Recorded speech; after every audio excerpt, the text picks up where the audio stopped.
Abraham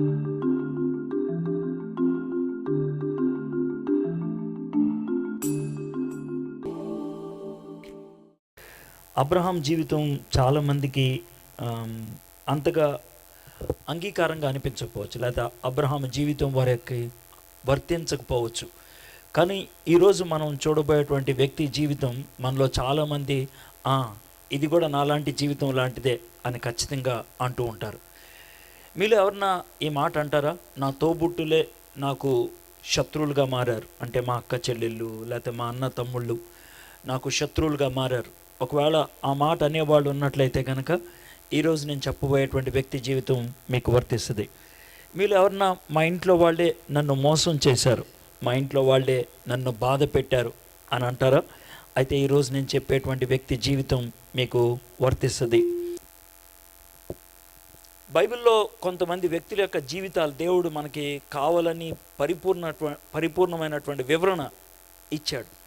ఎందుకనంటే వారి జీవితాల నుంచి మనం పాఠం నేర్చుకోవాలనేది దేవుని యొక్క కోరిక, దేవుని యొక్క తపన. కాబట్టి తోబుట్టులే తన్ని మోసం చేశారు, తోబుట్టులే తన్ని చీకొట్టారు. మన ఇంట్లో చాలామంది అలాంటి పరిస్థితుల్లో ఉన్నటువంటి వాళ్ళు ఉంటారు. తనకి చిన్నప్పుడు తినడానికి తిండి కూడా లేదు, ఒక బానిస బ్రతుకు అయినప్పుడు కూడా దేవుడు చాలా ఉన్నతమైనటువంటి స్థానానికి ఆయన నడిపించగలిగాడు. బైబిల్లో చాలామంది వ్యక్తుల జీవితాలు అలాంటివే. ఎందుకు కొరగాని వ్యక్తులను దేవుడు ఆశీర్వదించడం అనేది చూస్తూ ఉంటాం. ఈ మధ్యన కొంతమంది క్రైస్తవేతరులు క్రైస్తవుల్ని ప్రశ్నలు వేస్తూ ఉంటారు. ఎలాంటి ప్రశ్నలు వేస్తున్నారంటే, బైబిల్లో ఇలాంటి వ్యక్తులు ఉన్నారు, బైబిల్లో ఇలాంటి వ్యక్తులు తండ్రి భార్యతో పడుకున్నటువంటి కొడుకున్నాడు, కూతురులతో పడుకున్నటువంటి తండ్రి ఉన్నాడు, అనేక మంది భార్యలు కలిగినటువంటి రాజు ఉన్నాడు. ఇలాంటి గ్రంథాన్ని పవిత్ర గ్రంథం అని ఎందుకంటారు అని వాళ్ళంటే, నేను అడగగలిగేటువంటి ప్రశ్న ఒకటే. ఆసుపత్రిలో ఆరోగ్యం ఉన్న వాళ్ళు ఎవరు ఉండరు. ఆరోగ్యం ఉంటే మనం ఆసుపత్రికి వెళ్ళం. అయితే ఆసుపత్రి అందరూ ప్రేమిస్తారు. ఎందుకో తెలుసా? అనారోగ్యంలో అక్కడికి వెళ్తే ఆరోగ్యవంతులుగా చేసి మనల్ని బయటికి తీసుకొస్తుంది. బైబిల్ అలాంటిది. బైబిల్లో మంచి వ్యక్తులు ఉండరు, చెడ్డవాళ్ళే ఉంటారు. ఆ చెడ్డవాళ్ళని దేవుడు మంచి వాళ్ళగా చేస్తాడు, ఆ పనికి మాలిన వాళ్ళని పనికొచ్చే వాళ్ళగా చేస్తాడు, అపవిత్రుల్ని పవిత్రులుగా చేస్తాడు, శుద్ధీకరించేటువంటి వాడి దేవుడు. యేసుక్రీస్తు ప్రభువారు ఈ లోకంలో ఉన్నప్పుడు చాలా స్పష్టంగా ఈ మాట చెప్పాడు. నేను ఆరోగ్యంగా ఉన్న వాళ్ళ కోసం రాలేదు, జబ్బుగా ఉన్న వాళ్ళ కోసం వచ్చాను, నీతిమంతుల కోసం రాలేదు, పాపుల కోసం వచ్చానని. కాబట్టి ఒకవేళ వాళ్ళు నన్ను ప్రశ్న అడిగితే నేను ఇచ్చేటువంటి జవాబు ఇది.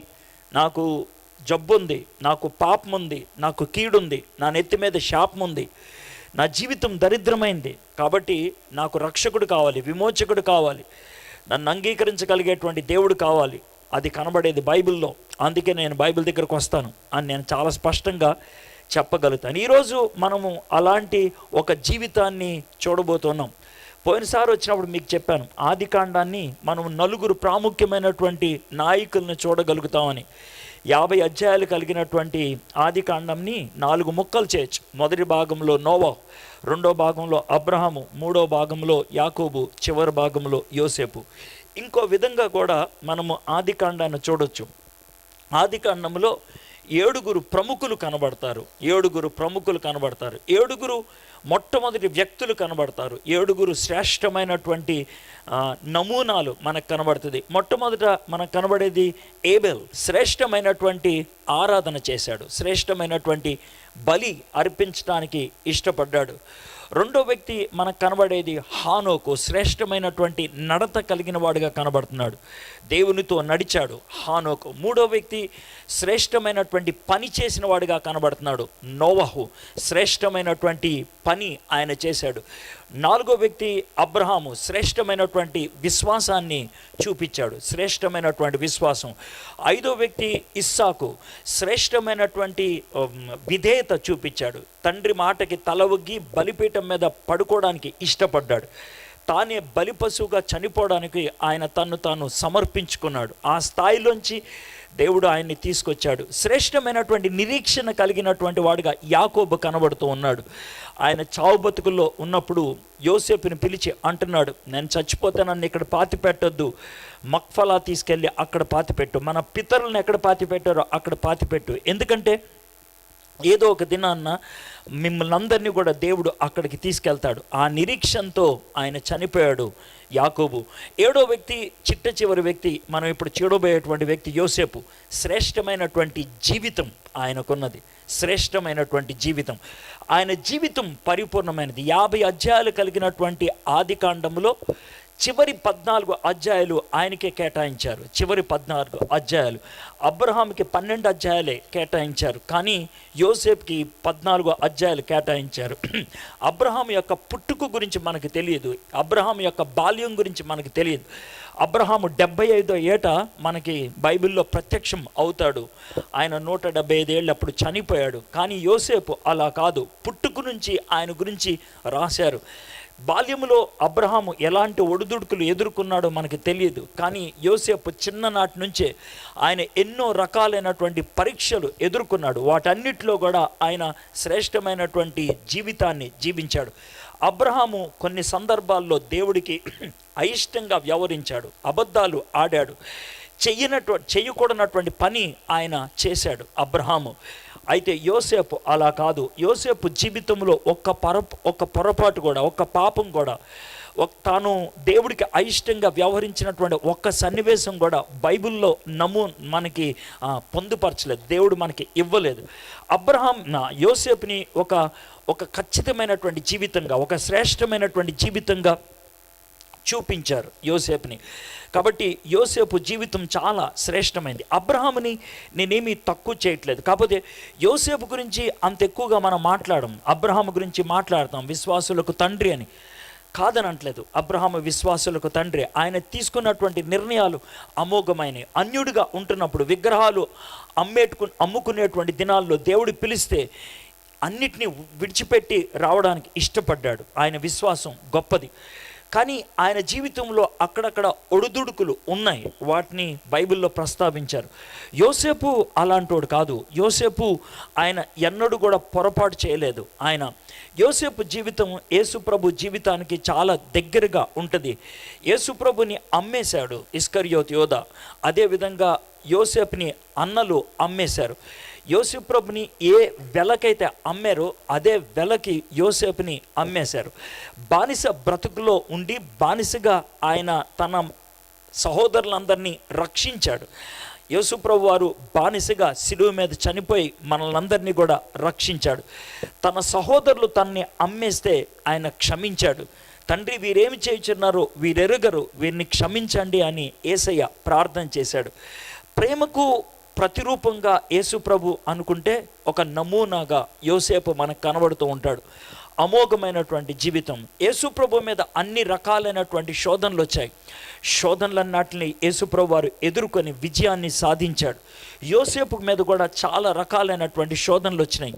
ఆ శోధనలన్నీ ఆయన ఎదుర్కొని గెలిచాడు. యోసేపు జీవితాన్ని ఒక కథలాగా చెప్పుకుంటూ ఉండాలంటే, యాకోబుకి 2 భార్యలు. తను బాగా ప్రేమించినటువంటి భార్యకు పిల్లలు లేరు. ఆమె గొడవ పెట్టింది, నాకు పిల్లలు లేరు, నాకు పిల్లల్ని ఇవ్వ అని అడిగితే, నేనేమన్నా దేవుణ్ణా నీకు పిల్లల్ని ఇవ్వడానికి అని ఆయన గొడవ పెట్టుకున్నాడు. కానీ ఇద్దరు దేవుడి మీద ఆధారపడితే కుమారుడు పుట్టాడు.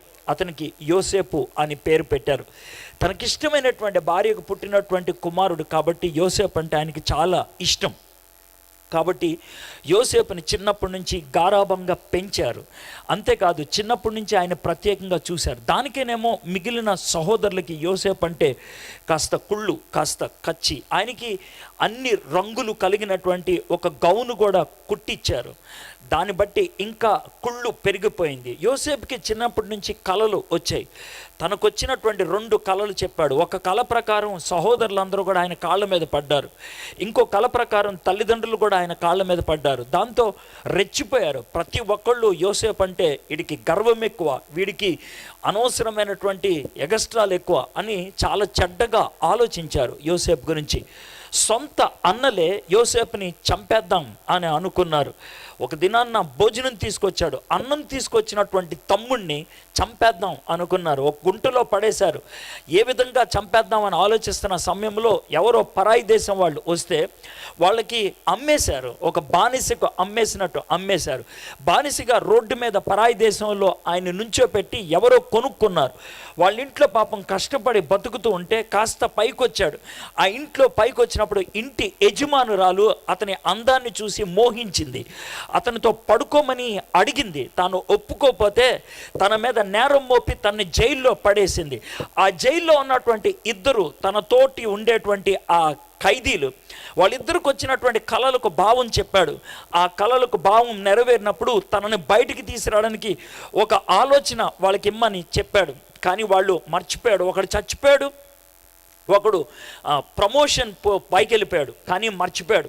ఒక దినాన్న రాజుగారికి కళ వచ్చింది. ఆ కళకి భావం ఎవరు చెప్తారని ఆలోచించినప్పుడు వాడు గుర్తొచ్చింది. యోసేపుని తీసుకొచ్చారు, కళకి భావం చెప్పాడు. రాజుగారు మెచ్చుకున్నారు, యోసేపుని ఉన్నతగా స్థాయికి తీసుకొచ్చారు. రాజుగారి తర్వాత తానే ఆ ఉన్నత స్థాయికి వెళ్ళాడు. ఈలోగా ఆ ప్రాంతమంతా కరువు వచ్చింది, అన్నలు ఎండిపోయే పరిస్థితికి వచ్చారు. యోసేపు ప్రధానమంత్రి అయ్యాడు, కానీ యోసేపు వాళ్ళ తమ్ముడని తెలీదు. అడుక్కోవడానికి వచ్చారు, అన్నల్ని గుర్తుపట్టాడు, ఏడ్చాడు. ఏదో విధంగా అన్నల్ని దగ్గరికి తెచ్చుకొని తానెవరో చెప్పాడు.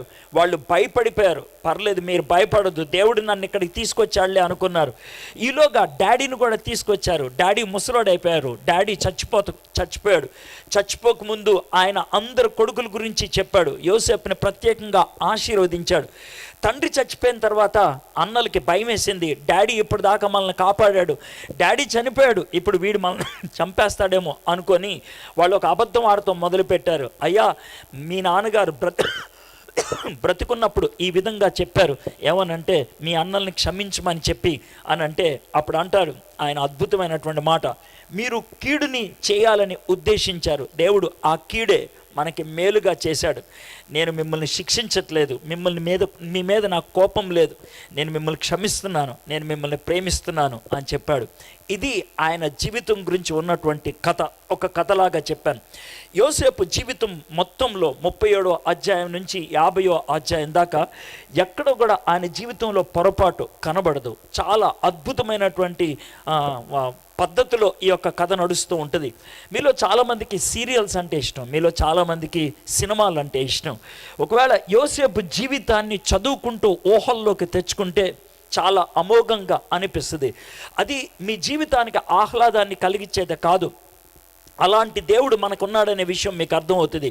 ఒకవేళ మీరు చాలా బడుగు వర్గానికి చెందినటువంటి వాళ్ళ, పేదవాళ్ళ, చదువు లేనటువంటి వాళ్ళ, తల్లిదండ్రులు మిమ్మల్ని సరిగ్గా చూడరా, అమ్మ మిమ్మల్ని ప్రేమించదా, నాన్న తాగుబోతా, అక్క చెల్లెళ్ళు మిమ్మల్ని మోసం చేసేటువంటి వాళ్ళ, మిమ్మల్ని గౌరవించే వాళ్ళు ఎవరు లేరా, మిమ్మల్ని ప్రేమించేవాళ్ళు ఎవరు లేరా, మీకు మర్యాద ఇచ్చేటువంటి వాళ్ళు ఎవరు లేరా, అయినప్పటికీ దేవుడు మిమ్మల్ని వాడుకోగలడా, మిమ్మల్ని ఒక ఉన్నతమైన స్థాయికి తీసుకురాగలడా, మీరు ఉపయోగపడేటువంటి జీవితాన్ని జీవించగలుగుతారా? సాధ్యమే. యోసేపు అలాంటి వాడు. మీకు చదువు లేకపోవచ్చు, మీకు డబ్బు లేకపోవచ్చు, మీకు ఒక పెద్ద పరిచర్య లేకపోవచ్చు, మీకు పెద్ద హోదా లేకపోవచ్చు, ఇలాంటి పెద్ద మీటింగ్ పెట్టడానికి మీ దగ్గర డబ్బులు లేకపోవచ్చు, అయినప్పటికీ దేవుడు మిమ్మల్ని వాడుకోగలడు. అది మనం యోసేపు జీవితాన్ని నుంచి నేర్చుకోగలుగుతాం. అయితే యోసేపు ఆ ఉన్నతమైనటువంటి స్థాయికి ఎందుకు రాగలిగాడు, ఎలా రాగలిగాడు, ఆయన జీవితంలో ఉన్నటువంటి ప్రాముఖ్యమైనటువంటి లక్షణం ఏంటి, దేన్ని బట్టి రాగలిగాడు, అది ఈరోజు ఒక చిన్న భాగం ద్వారా మనం తెలుసుకుందాం. మీ దగ్గర బైబిల్స్ ఉంటే ఆదికాండం 39వ అధ్యాయం, ఆదికాండం 39వ అధ్యాయం తెరవండి. దాంట్లోంచి మనం కొన్ని పాఠాలు నేర్చుకోవడానికి ప్రయత్నం చేద్దాం. దేవుడు ఈ పాఠాల ద్వారా మనకి నేర్పిస్తాడని నేను నమ్ముతున్నాను. ఆదికాండం 39వ అధ్యాయం, ఆదికాండం 39వ అధ్యాయంలో మనం చూసేటువంటి ప్రాముఖ్యమైనటువంటి పాఠం ఏంటి అని అంటే, యోసేపు పరాయి దేశం వెళ్ళిపోయాడు, ఆయన్ని బానిసగా బజార్లో పెట్టారు. ఆయన కొనుక్కున్నాడు, వాళ్ళ ఇంట్లో తీసుకెళ్ళి పెట్టుకున్నాడు, నమ్మకమైన వాడిగా గమనించాడు, ఇంటి మొత్తానికి ఆయన్ని మేనేజర్గా చేశాడు. ఆ తర్వాత ఎవరైతే కొనుక్కెళ్ళారో ఆయన భార్య ఆయన్ని మోహించింది, ఆయన పాపం చేయడానికి ఇష్టపడలేదు. ఆ తర్వాత ఆయన్ని పట్టించి జైల్లో పెట్టేసింది. ఇది కథ మనం చూసేది ఈరోజు. దీంట్లోంచి మనం నేర్చుకోగలిగేటువంటి పాఠం ఏంటి? యోసేపు ఎందుకు ఉన్నత స్థాయికి వెళ్ళగలిగాడు? దాన్ని మనం నేర్చుకుందాం. ఆదికాండం 39వ అధ్యాయం. మీకు ఆదికాండం గురించి ఒక చిన్న పరిచయం ఇచ్చాను. ఆ తర్వాత ఆదికాండంలో ఉన్నటువంటి 4 హీరోల గురించి చెప్పాను. ఆ తర్వాత ఆదికాండంలో ఉన్నటువంటి 7 నాయకుల గురించి మీకు చెప్పాను. తర్వాత యోసేపు జీవితం అంతటిని ఒక కథలాగా చెప్పాను. దాంట్లో ఒక భాగాన్ని మనం చూడబోతున్నాను. ఆ భాగాన్ని కూడా మీకు చెప్పేశాను. కాబట్టి ఇందులో దాపరికం ఏం లేదు, లేకపోతే ఇది నాకు అర్థం కాదు అంటానికి ఏం లేదు. ఎందుకనంటే అన్ని కోణాల్లో మీకు పరిచయం చేసేసాను, కథ మొత్తం చెప్పేశాను. కాబట్టి మీరు కాస్త మనసు పెట్టగలిగినట్లయితే దీంట్లోంచి మనం నేర్చుకోగలిగేటువంటి సునిశ్చితమైన అంటే చిన్నటువంటి విషయాలు మనం నేర్చుకోవడానికి ప్రయత్నం చేద్దాం. 39వ అధ్యాయం మొదటి వచనం. యోసేపును ఐగుప్తునకు తీసుకొని వచ్చినప్పుడు ఫరో యొక్క ఉద్యోగస్తుడును రాజ సంరక్ష సేనాధిపతినైన పొతీఫర్ అనే ఒక ఐగుప్తీయుడు అక్కడికి అతన్ని తీసుకొని వచ్చిన ఇష్మాయేలీయుల వద్ద అతన్ని కొనెను. ఇప్పుడు యోసేపుని అమ్మేశారు వాళ్ళ అన్నోళ్ళు. ఎవరికి అమ్మేశారు? ఇష్మాయేలీయులకి అమ్మేశారు. యోసేపుని ఇష్మాయేలీయులకి అమ్మేశారు. ఇష్మాయేలీయులు యూదులకు శత్రువులు, అంటే యాకోబు వంశస్థులకు శత్రువులు ఇష్మాయేలీలు. ఇస్సాకు ఇష్మాయిలు వీళ్ళిద్దరూ అన్నదమ్ములు. ఇస్సాకు సంతతి వాళ్ళకి ఇష్మాయిలు సంతతి వాళ్ళకి అప్పటికే ఒక విధమైనటువంటి వైరం ఉండేది. వాళ్ళిద్దరికీ ఒకళ్ళకొకళ్ళకి పడదు. అయితే వీళ్ళని శత్రువులకి అమ్మేశారు. యోసేపుని శత్రువులకి బానిసగా అమ్మేశారు. ఒకటి బానిసగా అమ్మేశారు, రెండోది శత్రువులకి అమ్మేశారు. ఎంత దౌర్భాగ్యమైనటువంటి పనో ఆలోచించండి. అయితే ఆ ప్రక్రియ అంటే ఆ విధానం ఆలోచిస్తే చాలా భయంకరంగా ఉంటుంది. యోసేపుని ఆయన్ని ఒక బావిలో పడేశారు, ఒక ఎండిపోయినటువంటి బావిలో పడేసి పైనున్నటువంటి అన్నలు మాట్లాడుకుంటున్నారు, ఏం చేద్దాం, వీడిని ఈ బావిలో వదిలేద్దామా, వీడు నీళ్లు దొరక్క అన్నం దొరక్క ఎండిపోయి చచ్చిపోతాడా, లేకపోతే ఈయన్ని ఏదైనా విషపురుగులు చంపేస్తాయా అని వాళ్ళు పైనుండి మాట్లాడుకుంటున్నారు. పైగా అది జరిగినప్పుడు అతనేమి చిన్న పిల్లోడు కాదు అమాయకంగా ఉండటానికి, లేకపోతే చాలా పెద్దోడు కాదు చాలా మర్యాదగా వ్యవహరించడానికి. 17 సంవత్సరాల యవ్వనస్తుడు, ఇంటర్మీడియట్ చదివేటువంటి కుర్రోడు, దుడుకుతనం ఉండాల్సినటువంటి వ్యక్తి, ఉద్రేకం చూపించాల్సినటువంటి వ్యక్తి, తొందరపాటు ఉండాల్సినటువంటి వ్యక్తి. అలాంటి వ్యక్తి పైన అన్నలు ఈ విధంగా ఆలోచిస్తూ ఉంటే ఖచ్చితంగా లోన కుమిలిపోతూ ఉండొచ్చు, లోన ఏడుస్తూ ఉండొచ్చు. ఏంటి నా సొంత అన్నలే నన్ను ఎందుకు ఇలా చేస్తున్నారు అని బాధపడుతూ ఉండొచ్చు. వాటన్నిటి మధ్యన సతమతమవుతూ ఉండొచ్చు.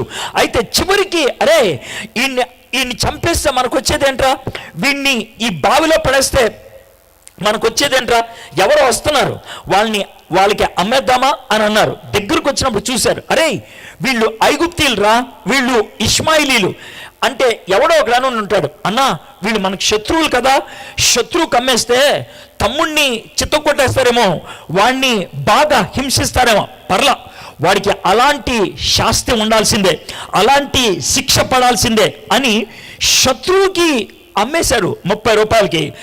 ఆ శత్రువులు అతన్ని ఒంటి మీద ఎక్కించుకొని వెళ్ళిపోతూ ఉంటుంటారు. ఎడారి చాలా దూరం దాకా మనుషులు కనబడతా ఉంటారు, చెట్లే ఉండవు, అడ్డులు ఏముండవు. కాబట్టి అన్నలు డబ్బులు పంచుకుంటూ ఉంటుంటే ఆయన దూరంగా వెళ్ళిపోతూ చూస్తూ ఉండుంటాడు. ఎంత బాధగా ఉంటుంది చూడండి, నా సొంత అన్నలు నన్ను ఒక బానిసలాగా అమ్మేశారని.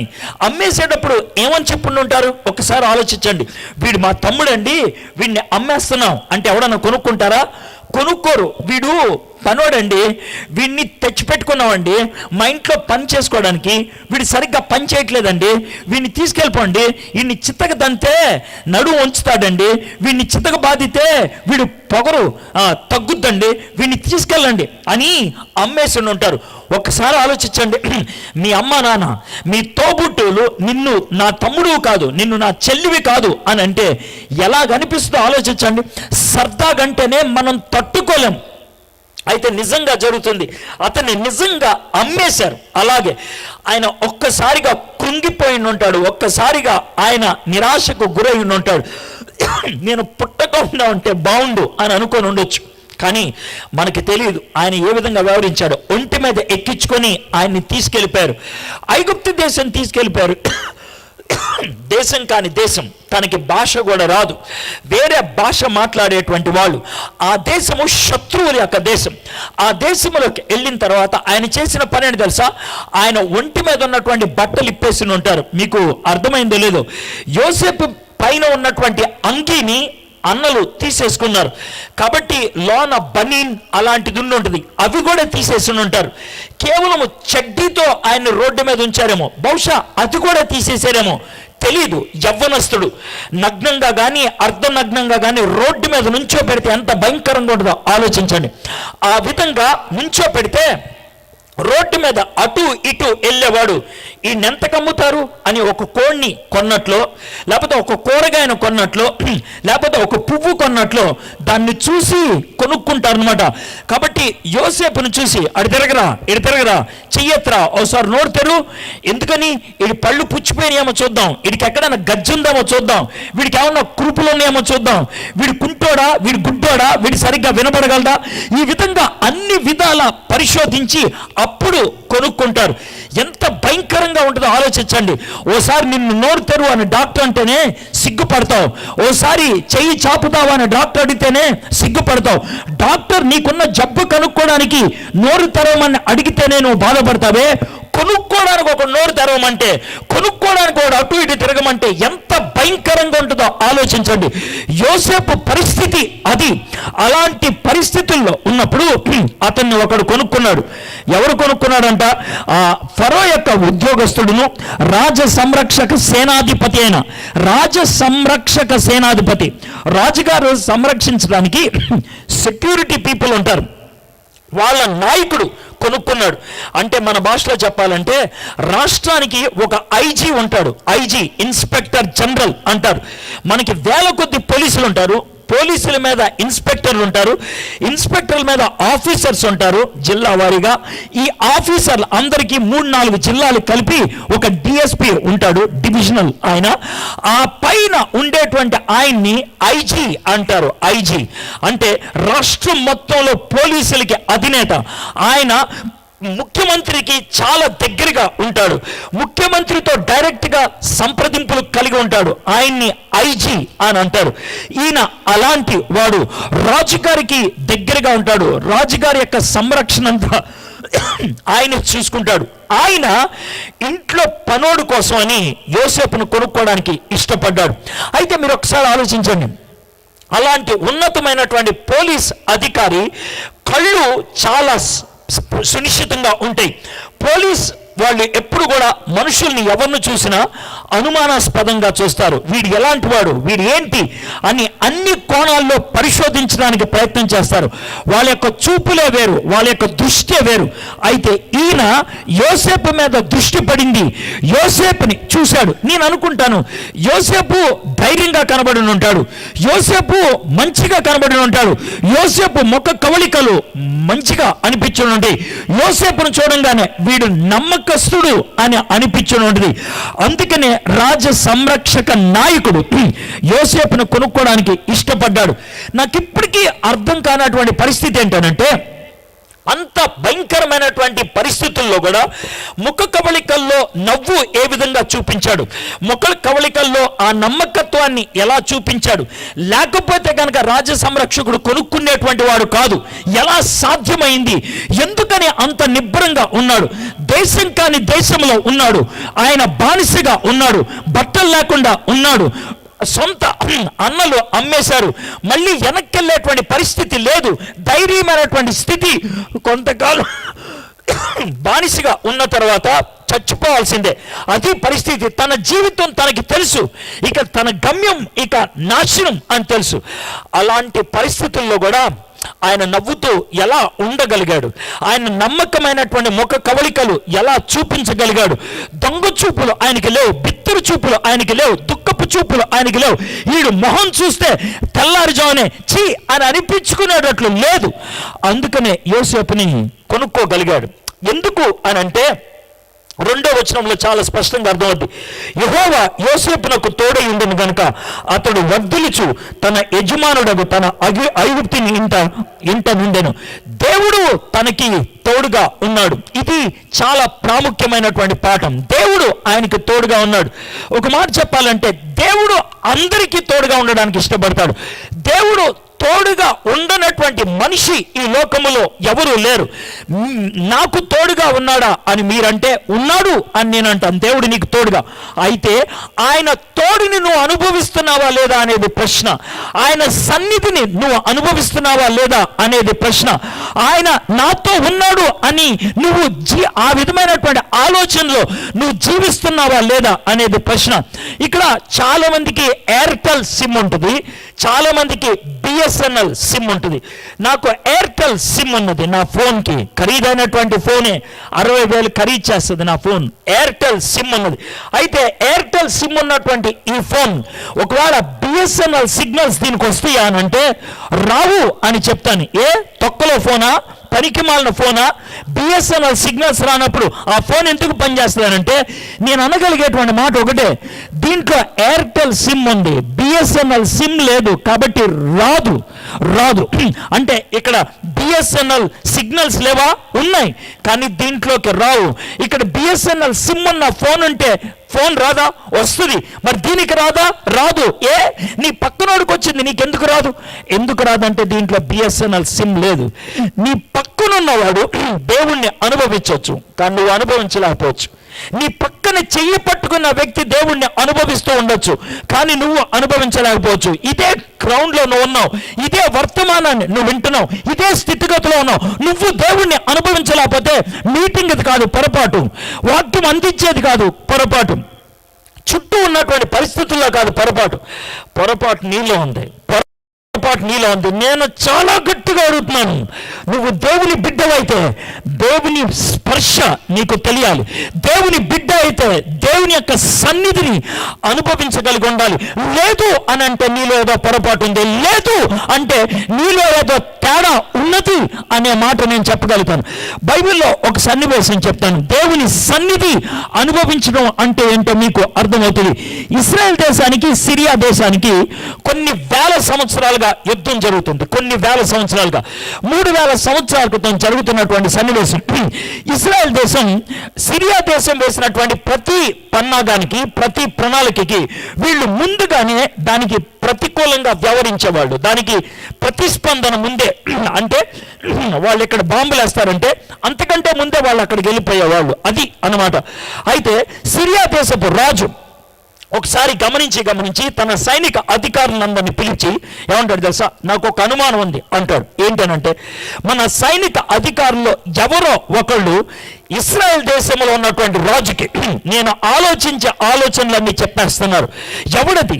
నన్ను మోసం చేసేది ఎవడు డబ్బులకి అమ్ముడిపోయాడు, ఒకవేళ చెప్పకపోతే మిమ్మల్ని అందరినీ చంపేస్తాను అని బెదిరిస్తూ ఉంటే అప్పుడు వాళ్ళు వచ్చి, రాజుగారు మీరు ఎవరిని చంపక్కర్లేదు, ఒక విషయం చెప్తాను చూడండి, జాగ్రత్త వినండి.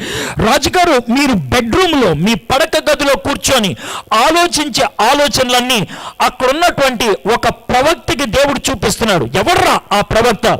ఆ ప్రవక్త పేరు ఎలీషా. దేవుడు అతనికి చూపించేస్తున్నాడు ఎలీషాకి. ఎలీషా ఇక్కడ నువ్వు చేసేటువంటి ప్రతి ప్రణాళిక ఆయన పెద్ద తెరలో చూడగలుగుతున్నాడు. అవునా? ఆయన ఉండేది ఏ ఊర్లో? డోతాన్ అనే ఊర్లో ఉంటాడు రాజుగారు. డోతాన్. అయితే పని చేయండి, ఈ రాత్రి వెళ్ళిపోయి డోతాన్ ఆయన ఎక్కడ ఉంటాడో దాని చుట్టూ మన సైనికుల్ని పెట్టేసేయండి అని. రాత్రి సైనికులు, సిరియా దేశపు సైనికులు డోతాన్ అనేటువంటి ఆ ప్రాంతము చుట్టూ కబ్జా చేసేశారు. మామూలుగా పొద్దున్నే ఎలీషా లేశాడు. ఎలీషా పక్కన ఒక పనివాడు ఉండేవాడు. అతను పొద్దున్న పలహారాలు అవి పెడతా ఉన్నాడు. ఎలీషా మాట్లాడకుండా తింటా ఉంటే ఆ పనివాడికి భయం వేస్తుంది. అయ్యగారు, గురువు గారు, మీరు ఎలా తినబుద్ధి అవుతుంది అయ్యగారు? మీకేం భయం లేదా? మీకేమి టెన్షన్ అనిపించట్లేదా? ఏమైందిరా అంటాడు. చూడండి సార్, మన చుట్టూ శత్రువులు ఉన్నారు, మీకు ఎలాగ తినబుద్ధి అవుతుంది సార్? మీకు ఎలా భయం లేకుండా ఉండగలుగుతున్నారు? మీరు ఎలా నిబ్బరంగా ఉండగలుగుతున్నారు అని అంటే ఎలీషా మాట్లాడకుండా తినుకుంటూ వెళ్ళిపోతూ ఉంటాడు.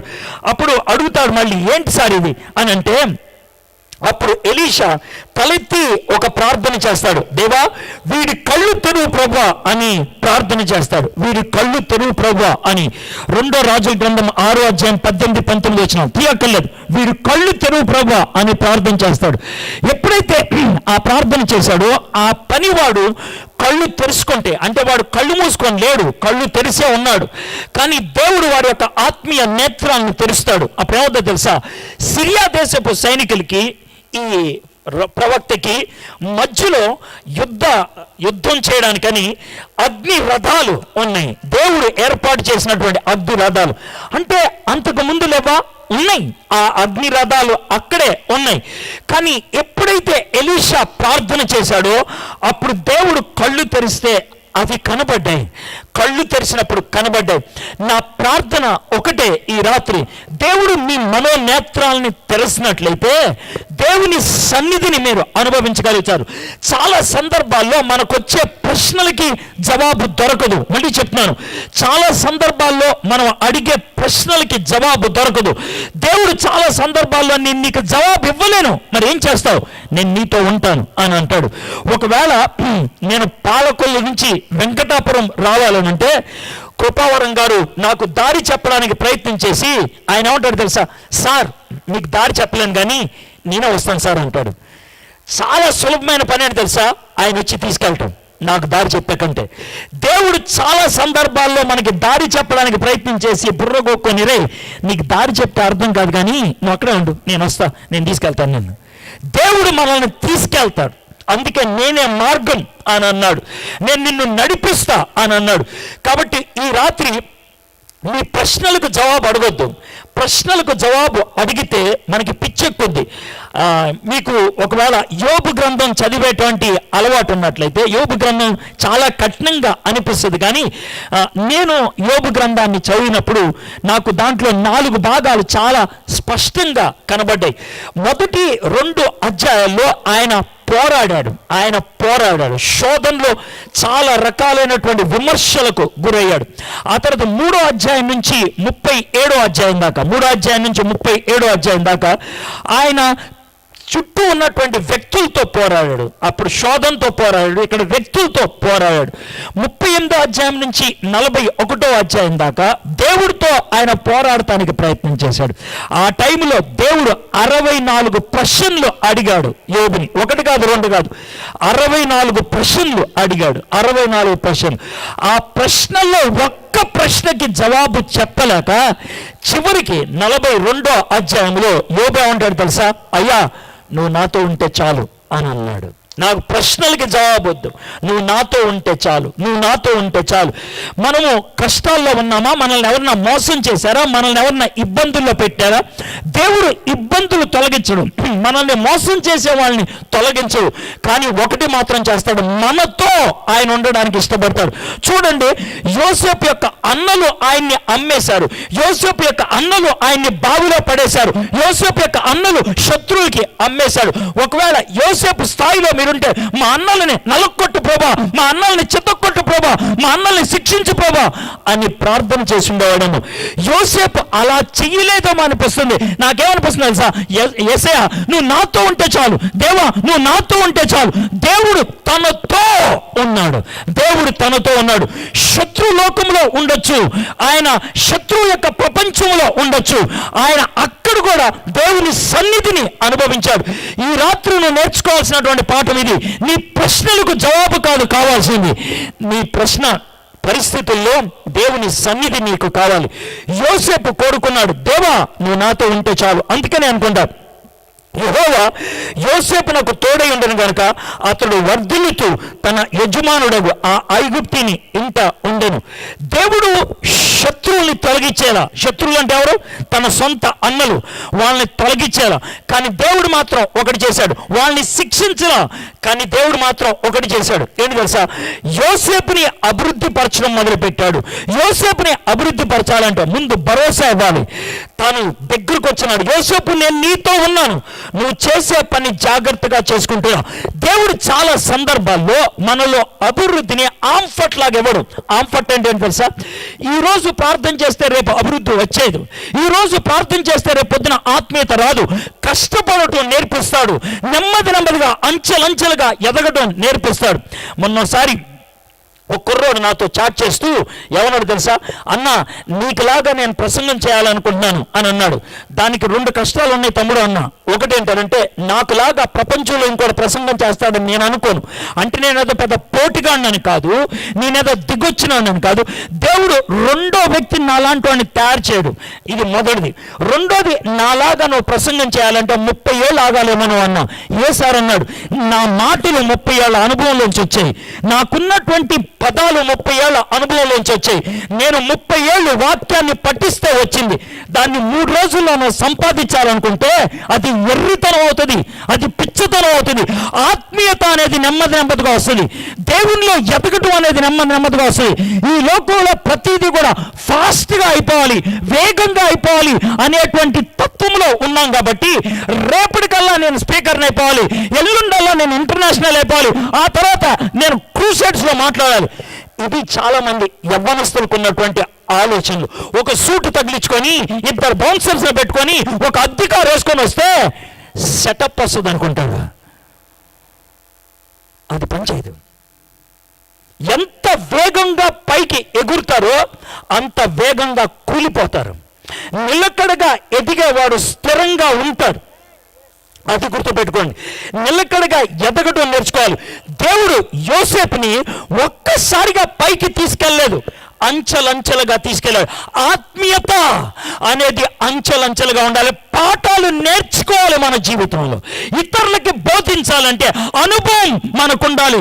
కష్టాల అనుభవంలో మనం వెళ్తున్నప్పుడు ఇతరులకు మనం మాట్లాడే మాటలు అర్థాన్ని ఇవ్వగలిగితే పుస్తకాలు చదివి ప్రసంగాలు చేసేవాళ్ళు ఉంటారు, టీవీ చూసి ప్రసంగాలు చేసేవాళ్ళు ఉంటారు, ఇంటర్నెట్ చూసి ప్రసంగాలు చేసేవాళ్ళు ఉంటారు. ఆ ప్రసంగాలు మొదట్లో అద్భుతంగా అనిపోయి వావ్ అనిపిస్తుంది. ఆ తర్వాత ప్రసంగం విని వెనక్కి వెళ్ళేప్పుడు ఏం నేర్చుకున్నారు అంటే, ఏం మాట్లాడాడు ఆయన అంటే, ఏమోనండి చాలా మాట్లాడాడు, కానీ ఏమో మాట్లాడో తెలియదు. చాలా మాట్లాడాడు. మాటలు కాదు, మనం అమ్ముకోవాల్సింది. లిటరల్గా చెప్తున్నా, అమ్ముకోవాల్సింది. జీవితాన్ని చూపించగలిగి ఉండాలి. మన వాక్య పరిచయలో మన జీవితాన్ని ఎత్తి చూపించగలిగితే మనుషులు ఆ జీవితాన్ని నుంచి నేర్చుకోగలుగుతారు. యోసేపు జీవితాన్ని ఒక నమూనా చేయడానికి ఇష్టపడుతున్నాడు దేవుడు. అందుకనే యోసేపుకి తాను తోడుగా ఉండడానికి ఇష్టపడ్డాడు. 3వ వచనం, యెహోవా అతనికి తోడై ఉండునని అతడు చేసినదంతయు అతని చేతులు యెహోవా సఫలము చేసినను అతని యజమానుడు చూచినప్పుడు అతడు యజమానుడు ఎవరు? ఐగుప్తీయుడు.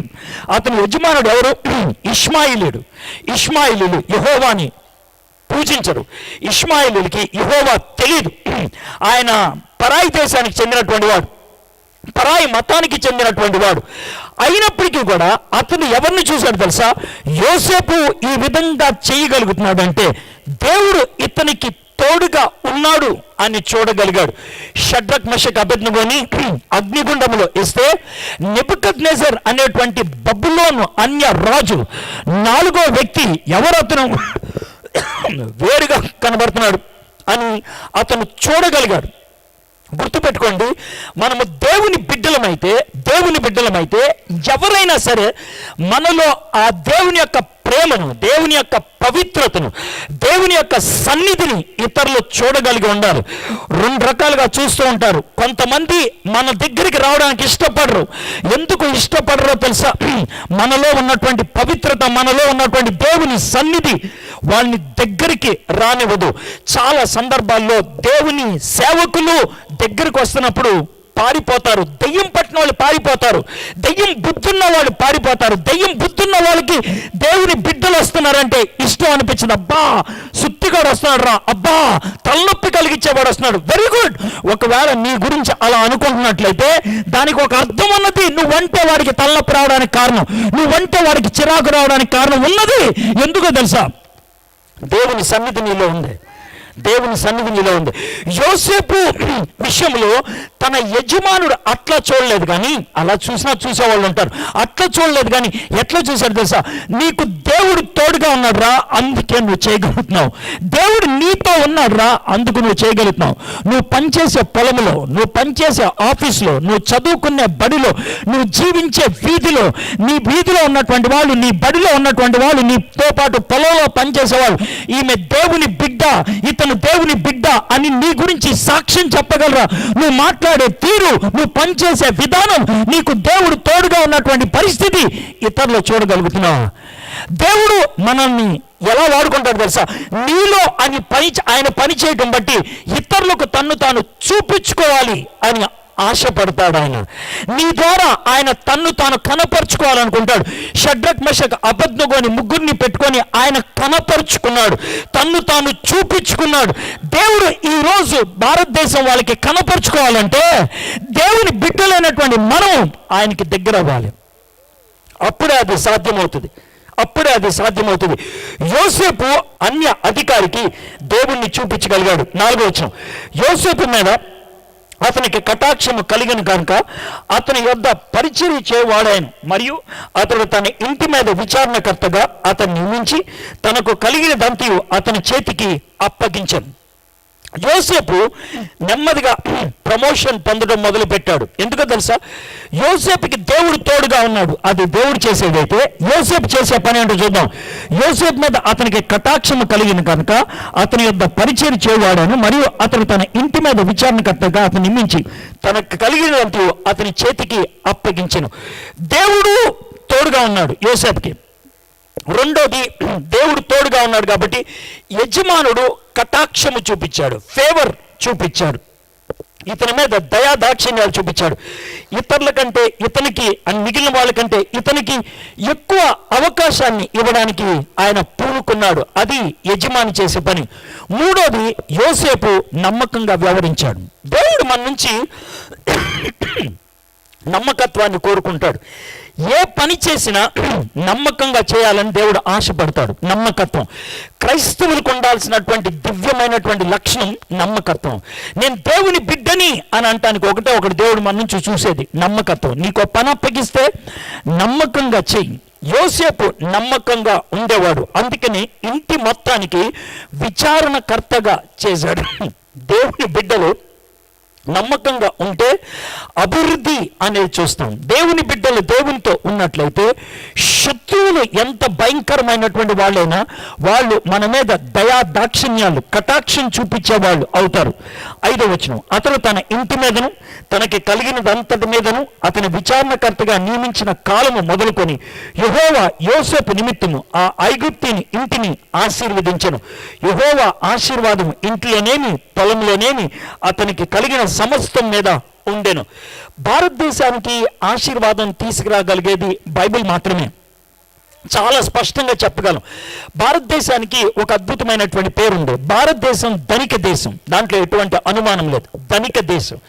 మొదటి నుంచి భారతదేశంలో ఉన్నటువంటి ధనం ఈ 2 విధాలుగా ఉండేది. అయితే కప్పుబడిపోయి ఉండేది, లేకపోతే కొంతమంది దగ్గర ఉండేది. ఈ రెండిట్లో ఏదో ఒకటి. అయితే కప్పుబడిపోయి ఉండేది, లేకపోతే కొంతమంది దగ్గర ఉండేది. భారతదేశానికి బ్రిటిష్ వాళ్ళు రాకముందు భారతదేశంలో ఉన్నటువంటి ధనం అంతా కప్పుబడిపోయి ఉన్నది. భారతదేశంలో ఉన్నటువంటి ఖనిజాలు, భారతదేశంలో ఉన్నటువంటి అద్భుతమైనటువంటి అవకాశాలు ఎవరు బయటికి తీయలేదు. ఎందుకు అని అంటే 100కి 3% మంది అనుభవిస్తున్నారు, 97% మంది అనుభవించట్లేదు. బడుగు వర్గానికి చెందినటువంటి వాళ్ళు చదువుకోవడానికి లేదు, వాళ్ళు ముందుకు రావడానికి లేదు, వాళ్ళ వృత్తిని ఉపయోగించుకోవడానికి లేదు, పనోళ్ళలాగా పనిచేయాలి, పంటెత్తాలి. అది అయితే ఎప్పుడైతే బ్రిటిష్ వాళ్ళు భారతదేశానికి వచ్చారో, బ్రిటిష్ వాళ్ళు బైబిల్ని తీసుకొచ్చి భారతీయులకి ఇచ్చారో, చదువుకోవడం మొదలు పెట్టాం. మీలో చాలా మంది బడుగు వర్గానికి చెందిన వాళ్ళు ఏమి ఉంటారు, తక్కువ కులాలకి చెందినటువంటి వాళ్ళు ఏమి ఉంటారు. ఒకవేళ 200 సంవత్సరాల క్రితం ఈ మీటింగ్ జరిగినట్లయితే ఈ విధంగా మీరు కూర్చోవడానికి అవకాశం ఉండేది కాదు. రానిచ్చేవాళ్ళు కాదు, మీ చేతిలో పుస్తకం ఉండనిచ్చేవాళ్ళు కాదు. ఆడదాని చేతిలో పలక, కోతి చేతిలో రాయి ఒకటే అనే నినాదం పెట్టారు ఈ ప్రాంతంలో. ఎందుకంటే ఆడవాళ్ళు చదవడానికి వీల్లేదు అని అన్నారు, బడుగు వర్గాలకు చెందినటువంటి వాళ్ళు చదవడానికి వీల్లేదు అని అన్నారు. జబ్బులు వస్తే కనుక అది వాళ్ళ తలరాత, వాళ్ళ కర్మ, చచ్చిపోని అని వదిలేశారు. కానీ భారతదేశానికి చదువుని తీసుకొచ్చింది బైబిల్, భారతదేశానికి ఆసుపత్రి తీసుకొచ్చింది బైబిల్, భారతదేశానికి మానవత్వాన్ని చూపించింది బైబిల్. ఈరోజు భారతదేశం కొద్దో గొప్ప ఒక స్థాయికి రాగలిగిందంటే బైబిల్. కానీ ఈ దినాన్న అదే బైబిల్ని తగలబెడదామని ఆలోచిస్తూ ఉన్నారు. నాకు ఒకటి అనిపిస్తుంది, బైబిల్ని ఎందుకు తగలబెడదాం అనుకుంటున్నారు అని. నాకు వచ్చినటువంటి ప్రశ్న ఏంటంటే, పక్కన నుంచి ఒక దాని అంటారు వానపాము అంటారు, వానపాము వెళ్తుంది అనుకోండి, ఏం చేస్తారన్నా వానపాము చూసి వెళ్ళిపోతారు. ఎందుకో తెలుసా? వానపాము ఏం చేయలేదు. అయితే అక్కడే తాసుపాము ఉందనుకో, దాన్ని ఏం చేస్తారు? అమ్మో తాసుపావురా, దాన్ని చంపేయి. దాన్ని చంపకపోతే అది మనల్ని చంపేస్తుందిరా. అందుకనే అది మనల్ని చంపకముందే దాన్ని చంపేయడం మంచిది. నేను ఈ ఉదాహరణ చెప్పానని తప్పుడుగా అర్థం చేసుకోవద్దు. దానికి వేరు వేరు పిచ్చ అర్థాలు తీయొద్దు, దాంట్లో ఉన్న సత్యాన్ని గ్రహించండి. వానపామంటే భయం లేదు, అందుకే దాన్ని ఇంకా వెళ్ళం. కానీ త్రాసుపామంటే భయం, దాన్ని చంపేస్తాం, లేకపోతే అది మనం చంపేస్తుంది. బైబిల్ని తగలబెట్టాలనేటువంటి ఆలోచన ఎందుకు వచ్చిందో తెలుసా? దాన్ని తగలబెట్టకపోతే అదే మనల్ని తగలబెట్టుద్రా. అది వాళ్ళకున్న భయం, అదే వాళ్ళకున్న భయం. చాలా పబ్లిక్గా ఈ మాట అంటున్నాను. అలా భగవద్గీతను ఎవడైనా తగలబెట్టాడా ఎప్పుడైనా? లేదు. అలా ఖురాన్ని తగలబెట్టాడా ఎవడైనా ఎప్పుడైనా? లేదు. ఎందుకో తెలుసా? అది వానపాము, ఇది తాసుపాము. పబ్లిక్గా చెప్తున్నా ఈ మాట, పబ్లిక్గా చెప్తున్నా. దానికి నేను కాదే సాక్షి, నువ్వే. మా ఇంట్లో భగవద్గీతలు 3 రకాలు ఉన్నాయి, 4 రకాల ఖురాన్లు ఉన్నాయి. నాకే బాధ లేదు. ఖురాన్ చదివాను నేను, భగవద్గీత పఠించాను నేను, నాకే టెన్షన్ లేదు. దమ్ముందో బైబిల్ చదవడానికి? నీకు దమ్ము లేదు, అందుకే తగలబెడదాం అనుకున్నావు. నాకు తగలబెడదాం అనే భయం వేసింది. ఎందుకంటే అది చదివితే నీ జీవితాన్ని చదువుతుంది, అది చదివితే నీ మొహం మీద ఏముందో చూపిస్తుంది, అది చదివితే నీ గుండె లోతుల్లో ఉన్న పాపాన్ని బయటపెట్టుద్ది. అందుకే దాన్ని తగలబెడదాం అనుకున్నాం.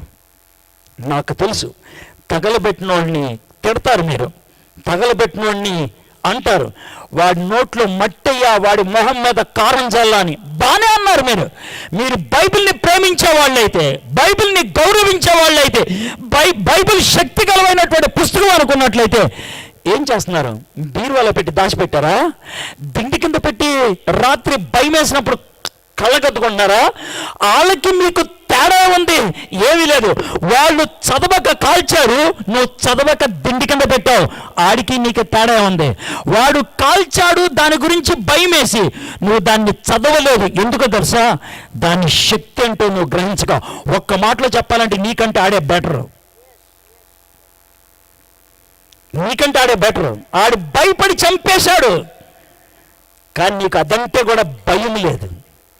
మీలో కొంతమంది ఎంత దరిద్రులు అంటే, బైబిలు దాని మీద, కీర్తన పుస్తకం దాని మీద సిగరెట్ పెట్టి పెట్టగలరు.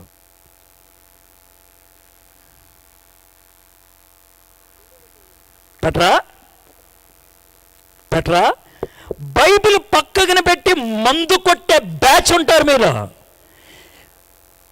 చర్చికి వెళ్ళి ఆశీర్వాదం తీసుకొని పరలోక ప్రార్థన చెప్పి బయటికి వచ్చి చర్చి బయట ఉన్నటువంటి పాన్ డబ్బాలు, అరే ఓ సిగరెట్ ఇరా అని అడిగేవాళ్ళు ఉంటారు. మీరు మీకంటే నీచ నికృష్టుడు ఇంకోటి ఉంటాడురా, మీకంటే దరిద్రుడు ఇంకోటి ఉంటాడురా, మీకంటే జంతు తత్వం ఉన్నవాడు ఇంకోటి ఉంటాడా? ఉండరు. పవిత్రత లేదు, విలువ లేదు. అందుకే ఈ దేశంలో అభివృద్ధి చెందట్లేదు. అభివృద్ధి ఎప్పుడు వస్తుందో తెలుసా? దేవునికి ఇవ్వాల్సిన చోటిస్తే, మొదటిగా దేవుని రాజ్యాన్ని వెతుకు, అప్పుడు ఇవన్నీ నీకు ఇస్తానన్నాడు. ఎందుకు నీ జీవితంలో రాణించలేకపోతున్నావు? ఎందుకు అభివృద్ధి చెందలేకపోతున్నావు? కష్టపడుతున్నావు, ఎందుకు మిగలట్లేదు? సాధిద్దామనుకున్నావు, ఎందుకు ఓడిపోతున్నావు? సంపాదిద్దామనుకున్నావు, ఎందుకని చిల్లి సంచులు వేసినట్లు నీ సంపాదన వెళ్ళిపోతుంది? ఒకటే ఒక కారణం, దేవుడికి ఇవ్వాల్సిన చోటు నీవు ఇవ్వలేదు. యోసేపు బానిసే. యోసేపుకి వెనక నుంచి ప్రోత్సహించేవాడు ఎవడు లేడు. యోసేపుకి నా అనేవాడు ఎవడు లేడు. ఆయన అభివృద్ధి ఎందుకు చెందాడు తెలుసా? యోసేపుకి దేవుడు తోడుగా ఉన్నాడు.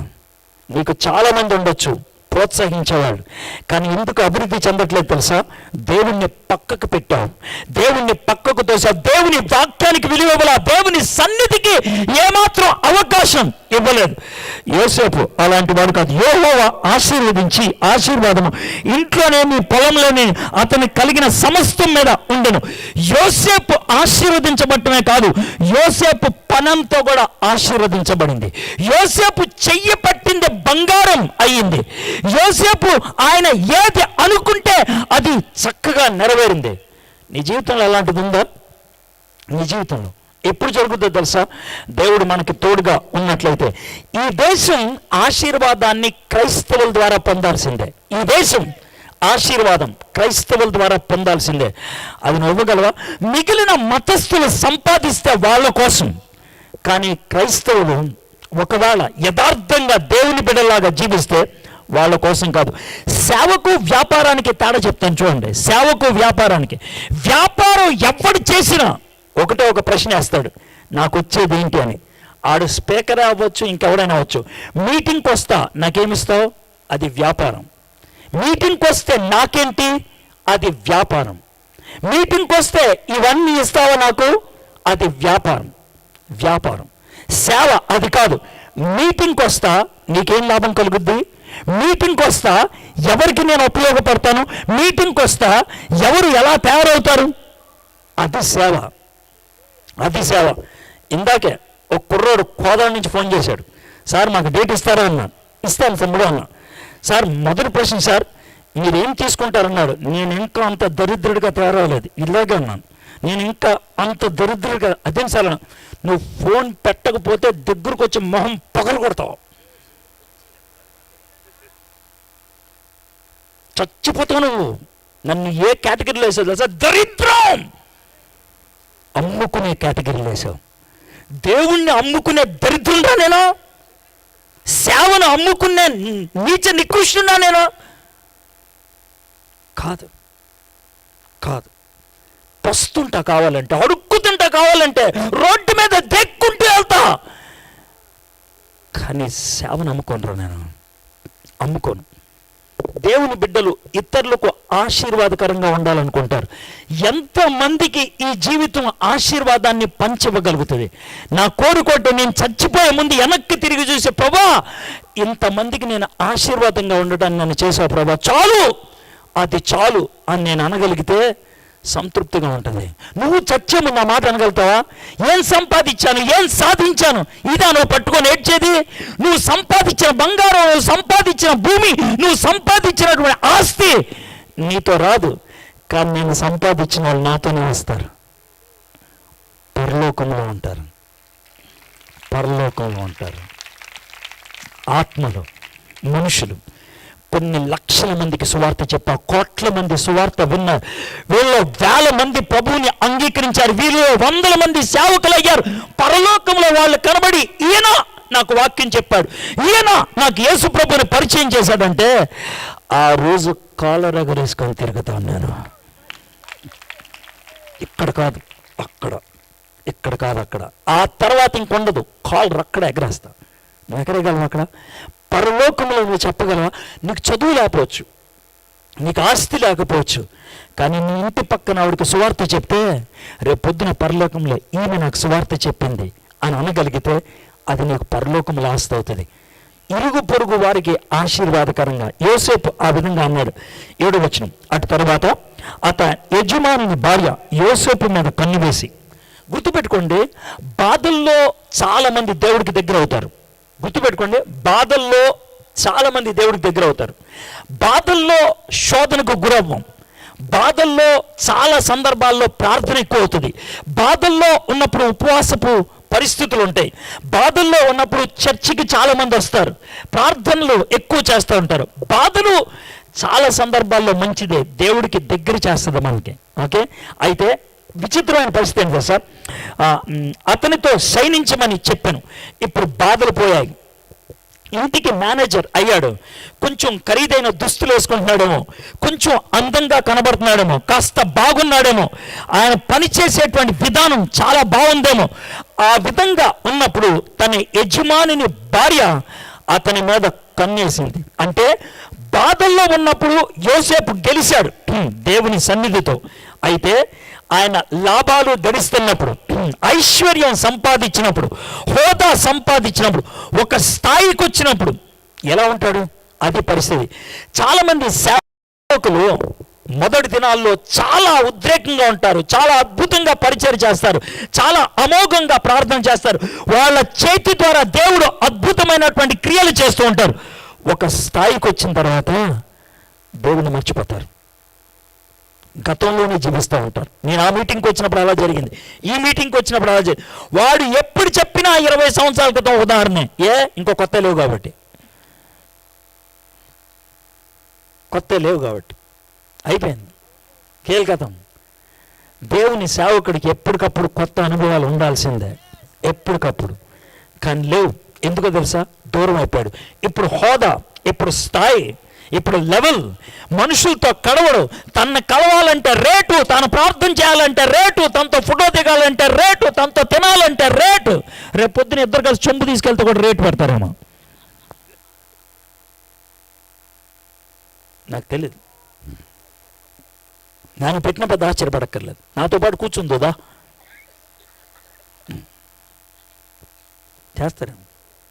ఎంత నీచ నికృష్టమైన బతుకు ఆలోచించండి. కానీ యోసేపు అలాంటి ఉన్నతమైనటువంటి హోదాలో ఉన్నప్పుడు కూడా చాలా జాగ్రత్తగా ఉన్నాడు. ఆయన చాలా జాగ్రత్తగా ఉన్నాడు. ఎలా ఉన్నాడు? అయితే అతడు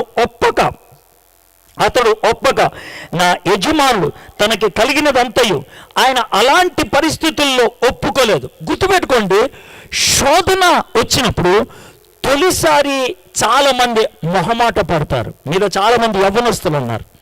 తొలిసారి ఎవరైనా ఏదైనా అడిగితే అది తప్పు అని నీ గుండెలో తెలిసినప్పుడు, నేను చెయ్యను, నాకు వద్దు, నేను రాను అని చెప్పడం నేర్చుకోవాలి. తొలిసారి నువ్వు చెప్పడానికి ఇష్టపడకపోతే, తొలిసారి అంగీకరిస్తే, మొహమాటం కొద్దీ మనం అంగీకరిస్తే మన జీవితం నాశనమే. మీలో ఎంతమంది మొహమాటానికి మీ జీవితాన్ని నాశనం చేసుకున్నారు నాకు తెలియదు. నేను చాలా మందిని కౌన్సిల్ చేశాను, చాలా మందికి సలహాలు ఇచ్చాను. అనంటే చిన్న వయసు 9వ క్లాస్ 10వ క్లాస్ ఇంటర్మీడియట్ వచ్చేటప్పటికి వాళ్ళ యొక్క కన్నరికాన్ని కోల్పోయారు. ఎందుకు? ఎవడో అడిగాడు, వాడు చాలా గొప్పోడు, ఎవరితో అడిగింది, అది చాలా అందంగా ఉంటుంది. జీవితాన్ని అమ్మేసుకున్నారు. యోసేపు చిన్నోడు, మహా అయితే 25 ఏళ్ళు ఉండొచ్చు. అప్పుడు యజమానురాలు అడిగింది ఎవరో కాదు, యజమానురాలికి ఒప్పుకోకపోతే నష్టం, ఒప్పుకుంటే విపరీతమైన లాభం. అవన్నీ ఆలోచించాడా? లేదు, ఒప్పుకోలేదు. ఎందుకు ఒప్పుకోలేదనంటే ఆయన ఉన్నాడు తెలుసా, నా యజమానుడు నా చేతికి అప్పగించాను కదా, నా వశంలో తన ఇంట్లో ఏమి ఉన్నదో అతడు ఎరుగడు. ఈ ఇంట్లో నాకంటే పైవాడు ఎవడునో లేడు.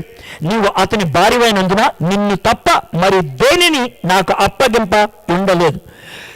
నా యజమానుడు నాకు ఇదంతా ఇచ్చాడు, తన గురించి తాను చెప్పుకుంటున్నాడు. నేనెవడినో నాకు తెలుసు. తాను పవిత్రంగా జీవించడానికి అతి ప్రాముఖ్యమైన కారణం ఏంటి తెలుసా? దేవుళ్ళో నేనెవరిని, దేవుడు నన్ను రక్షించాడు, దేవుడు నన్ను ప్రత్యేకించాడు, దేవుడు నన్ను శుద్ధిగా చేశాడు, దేవుడు తన బిడ్డగా నన్ను చేసుకున్నాడు, దేవుడు నాలో ఉన్నాడు, దేవుడు ఈ శరీరాన్ని తన ఆలయంగా చేశాడు. కాబట్టి ఈ శరీరాన్ని పాపానికి ఎలా అప్పగిస్తాను? తన గురించి తాను చెప్పుకుంటున్నాడు. ఈ రాత్రి నీ గురించి పరిచయం అడిగితే ఏం చెప్తావు? నువ్వెవరివి అని అంటే ఏం చెప్తావు? నీ పేరు చెప్తావా? నువ్వెవరివి అని అంటే నువ్వు ఏ ఉద్యోగం చేస్తున్నావు చెప్తావు? నువ్వెవరివి అంటే మీ నాన్న అమ్మ పేరు చెప్తావు? నువ్వెవరివి అంటే మాది వెంకటాపురం అని చెప్తావు? నువ్వెవరివి అంటే ఏం చెప్తావు? నన్ను కనుక నువ్వెవరివి అని అంటే నేను చెప్పగలిగే జవాబు ఇది: పరిశుద్ధాత్మనికి ఆలయాన్ని. నేను పరిశుద్ధాత్మనికి ఆలయాన్ని.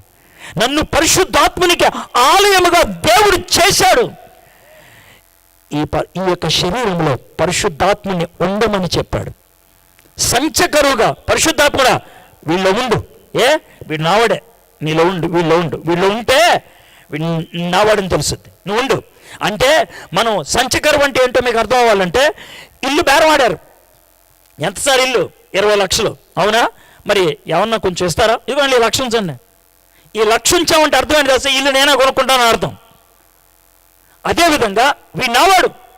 ఈ నావాడు అంటానికి ఆ పరిశుద్ధాత్మ నుండి ఇల్లు ఉండు, ఈ నావాడు. అది సంచకరం అంటే. మీకు అర్థమయ్యే భాషలో చెప్తున్నాం. నాలో పరిశుద్ధాత్ముడు ఉన్నాడు కాబట్టి నేను ఎవరికి చెందినవాడిని తెలుసా? దేవునికి చెందినవాడిని. కాబట్టి దేవునికి చెందినవాడిని దరిద్రమైనటువంటి పనులకి నా శరీరాన్ని అప్పగించను. ఆయన ఒప్పక, ఆయన తన గురించి చాలా స్పష్టంగా అర్థం చేసుకున్నాడు. అయినా నాకు తెలియక అడుగుతాను, యోసేపు ఎందుకు అలాంటి స్థితిగతుల్లోకి వచ్చాడంటే అందంగా ఉన్నాడు ఆయన. యోసేపుకి అందం ఎక్కడి నుంచి వచ్చింది? యోసేపుకి అందం ఎవరిచ్చారు? దేవుడిచ్చాడు ఆయనకి అందం. సహజంగానే ఆయన ఒక బానిస, పరాయి దేశం నుంచి వచ్చిన వాడు, గతం దరిద్రమైంది. అయినప్పటికీ ముఖ కవళికలు చక్కగా ఉన్నాయి. ఎందుకు తెలుసా?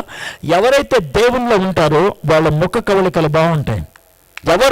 ఎవరైతే దేవునిలో ఉంటారో వాళ్ళ ముఖం అందంగా అనిపిస్తుంది. అందం దేవుడిచ్చింది. నువ్వు అందగత్తవా? నువ్వు అందగాడు అయితే నీ అందాన్ని దేవుడి కోసం వాడు. నీకు తలాంతులున్నాయా? దేవుడి కోసం వాడు. దేవుడు నీకు అవకాశాలు ఇచ్చాడా? అది దేవుడి కోసం వాడు. యోసేపు అలాంటి వాడు. నీవు అతని భార్యమైనందున నిన్ను తప్ప మరి దేనిని నాకు అప్పగింపై ఉండలేదు. నా గురించి నాకు తెలుసు. నేనెవరినో తెలుసా? నేను దేవునికి ఆలయం. నువ్వెవరో నాకు తెలుసు. నువ్వెవరో తెలుసా?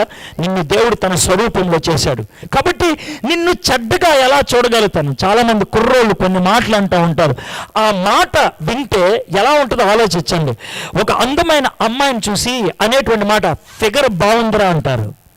అందరూ మీరు ఫిగర్ బాగుందిరా అని ఒక్కసారి ఆలోచించండి. నేనే ఒక అబ్బాయిని, ఒక అమ్మాయి వెళ్తుంది, ఫిగర్ బాగుందిరా అని అంటున్నాను. ఆ పక్కన ఏసై ఉండి వింటున్నాడు అనుకో, ఆ మాట ఎలా ఉంటుంది ఆయన ఫీలింగ్? నా సృష్టిని పట్టుకొని ఫిగర్ అంటావరా నువ్వు? నా స్వరూపాన్ని పట్టుకొని ఫిగర్ అంటావరా నువ్వు? నేను కష్టపడి తయారు చేసినటువంటి ఒక అమ్మాయిని పట్టుకొని ఫిగర్ అంటావరా నువ్వు? ఒకవేళ దేవుడికే గనక కోపం వస్తే నేల మీద కడబడిన పేడ తీసి నీ మొహం మీద కొట్టి నోరు తెరిచి పేడలోన కుక్కుతాడు రా.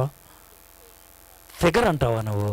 నా రూపాన్ని చూసి ఫిగర్ ఇదా? ఇప్పుడుదాకా అన్నారా మీరు? అలాగా అనుకున్నారా? అమ్మాయిలు అనుకుంటారు, అమ్మాయి నన్నే అంటారు ఫిగర్ అని. అమ్మాయిలు తక్కువ అనుకున్నారా? అంతకంటే ఘోరం. అరే ఇడు ఒంటిలాగా పొడుగున్నాడు రా. జంతువుతో పోల్చేస్తారు. జంతువే, మనిషి కూడా కాదు, జంతువే. ఒంటిలాగా ఎంత పొడుగున్నాడు చూడు. వాడి జుట్టు చూడు ఎంత బాగుందో. వాడి కండలు చూడు ఎలా ఉన్నాయో. వాడి బండి నడుపుతుంటే చూడు ఎలా ఉన్నాయో. నాకెక్కడెక్కడో ఫీలింగ్స్ వచ్చేస్తున్నాయి అనరా. ఆ మాటలు మీరు హృదయ లోతుల్లో అనుకుంటున్నప్పుడు నీ భుజం మీద ఏసై చేసి ఏమన్నావు అంటే ఎలా ఉంటుందో ఆలోచించండి. ఏమన్నావు? ఏం లేదు ప్రభు. కాదు చెప్పు, నేను విన్నానులే, చెప్పు ఏమన్నావు? చెప్పు ఒకసారి ఏమన్నావు అనగలవా? ఎన్నిసార్లు అన్నావు ఆలోచించు. నువ్వు పాపంలో పడిపోవడానికి కారణం ఏంటి తెలుసా? ముందు దేవుణ్ణి బాధ పెట్టావు. నీ జీవితం నాశనం అయిపోవడానికి కారణం ఏంటి తెలుసా? దేవుణ్ణి పక్కకు తోసేసావు. దేవుణ్ణి పక్కకు తోయడానికి నిన్ను నువ్వు మర్చిపోయావు. దేవుణ్ణి పక్కకు తోయడానికి నీ ఎదురున్నటువంటి వ్యక్తిని దేవుని యొక్క రూపంలో చూడలేకపోయావు. దేవుని యొక్క సృష్టిగా చూడలేకపోయావు. అందుకే పాపం ప్రవేశించింది. ఈ రెండు జరిగిన తర్వాత ఆయన ఏమన్నాడు తెలుసా? నీవు అతని భార్యమైనందున నిన్ను తప్ప మరి దేన్ని నాకు అప్పగింపు ఉండలేదు కాబట్టి నేనెట్లు ఇంత ఘోరమైన దుష్కార్యం చేసి దేవునికి విరోధంగా పాపము కట్టుకుందునని తన యజమానుని భార్యతో అనను. ఇంత ఘోరమైన దుష్కార్యము, పాపాన్ని పాపంగా చూశాడు. యజమానుడు అడిగినా ఎవరు అడిగినా పెళ్లికి ముందు పెళ్లి బయట ఇలాంటి పని చేస్తే అది ఘోరమైన దుష్కార్యం. ఇలాంటి ఆలోచనలు కలిగి ఉంటే ఘోరమైనటువంటి దుష్కార్యం. సినిమాలు ఎందుకు చెడ్డవి అని అంటే చెప్పండి రా. సినిమా చూసినప్పుడు ఇలాంటి ఆలోచనలు లోన రేకుతాయి. ఒకవేళ నీలో ఎవడైనా ఈ డైలాగ్ వేసారనుకో, సార్ నేను ఎంత సినిమా చూసినా నిబ్బరంగా ఉంటాను. నువ్వు 0.5 గడవా? మీకు ఇలా చెప్తే కానీ ఎక్కదరా. చెప్పు, నువ్వు 0.5 కదా, ఎలాంటి చూసి నీకేం ఫీలింగ్ రాదా? ఒక ఆడితే పర్లేదండి నేను ఏది చూసినా నాకేమో, నువ్వు కొజ్జావా? చెప్పు. మనిషివి, నీలో స్పందన ఉంటుంది. అందుకే తుచ్చమైన బొమ్మలు చూడొద్దనేది. అది చూస్తే లోన ప్రేరణ కలుగుద్ది, కలగకూడని ప్రేరణ కలుగుద్ది, కలగకూడని ఆలోచనలు వస్తాయి, కలగకూడనటువంటి బొమ్మలు వేసుకోవడం మొదలు పెడతాం. అదే పాపం, అదే ఘోరమైన దుష్కార్యం. యేసుప్రభువు ఎంత చక్కగా చెప్పాడు తెలుసా? పరాయి స్త్రీని, పరాయి పురుషుణ్ణి వేరుగా ఆలోచించుకుంటూ ఉంటే అదే వ్యభిచారం అన్నాడు. అదే వ్యభిచారం. అందుకే సినిమాల జోలికి వెళ్ళొద్దు అనేది, అందుకే ఆ బొమ్మల జోలికి వెళ్ళొద్దు అనేది, అందుకే ఆ చాట్స్ చేయొద్దు అనేది. బంగారం గుడ్ మార్నింగ్ అనగానే కరిగిపోద్ది ఇక్కడ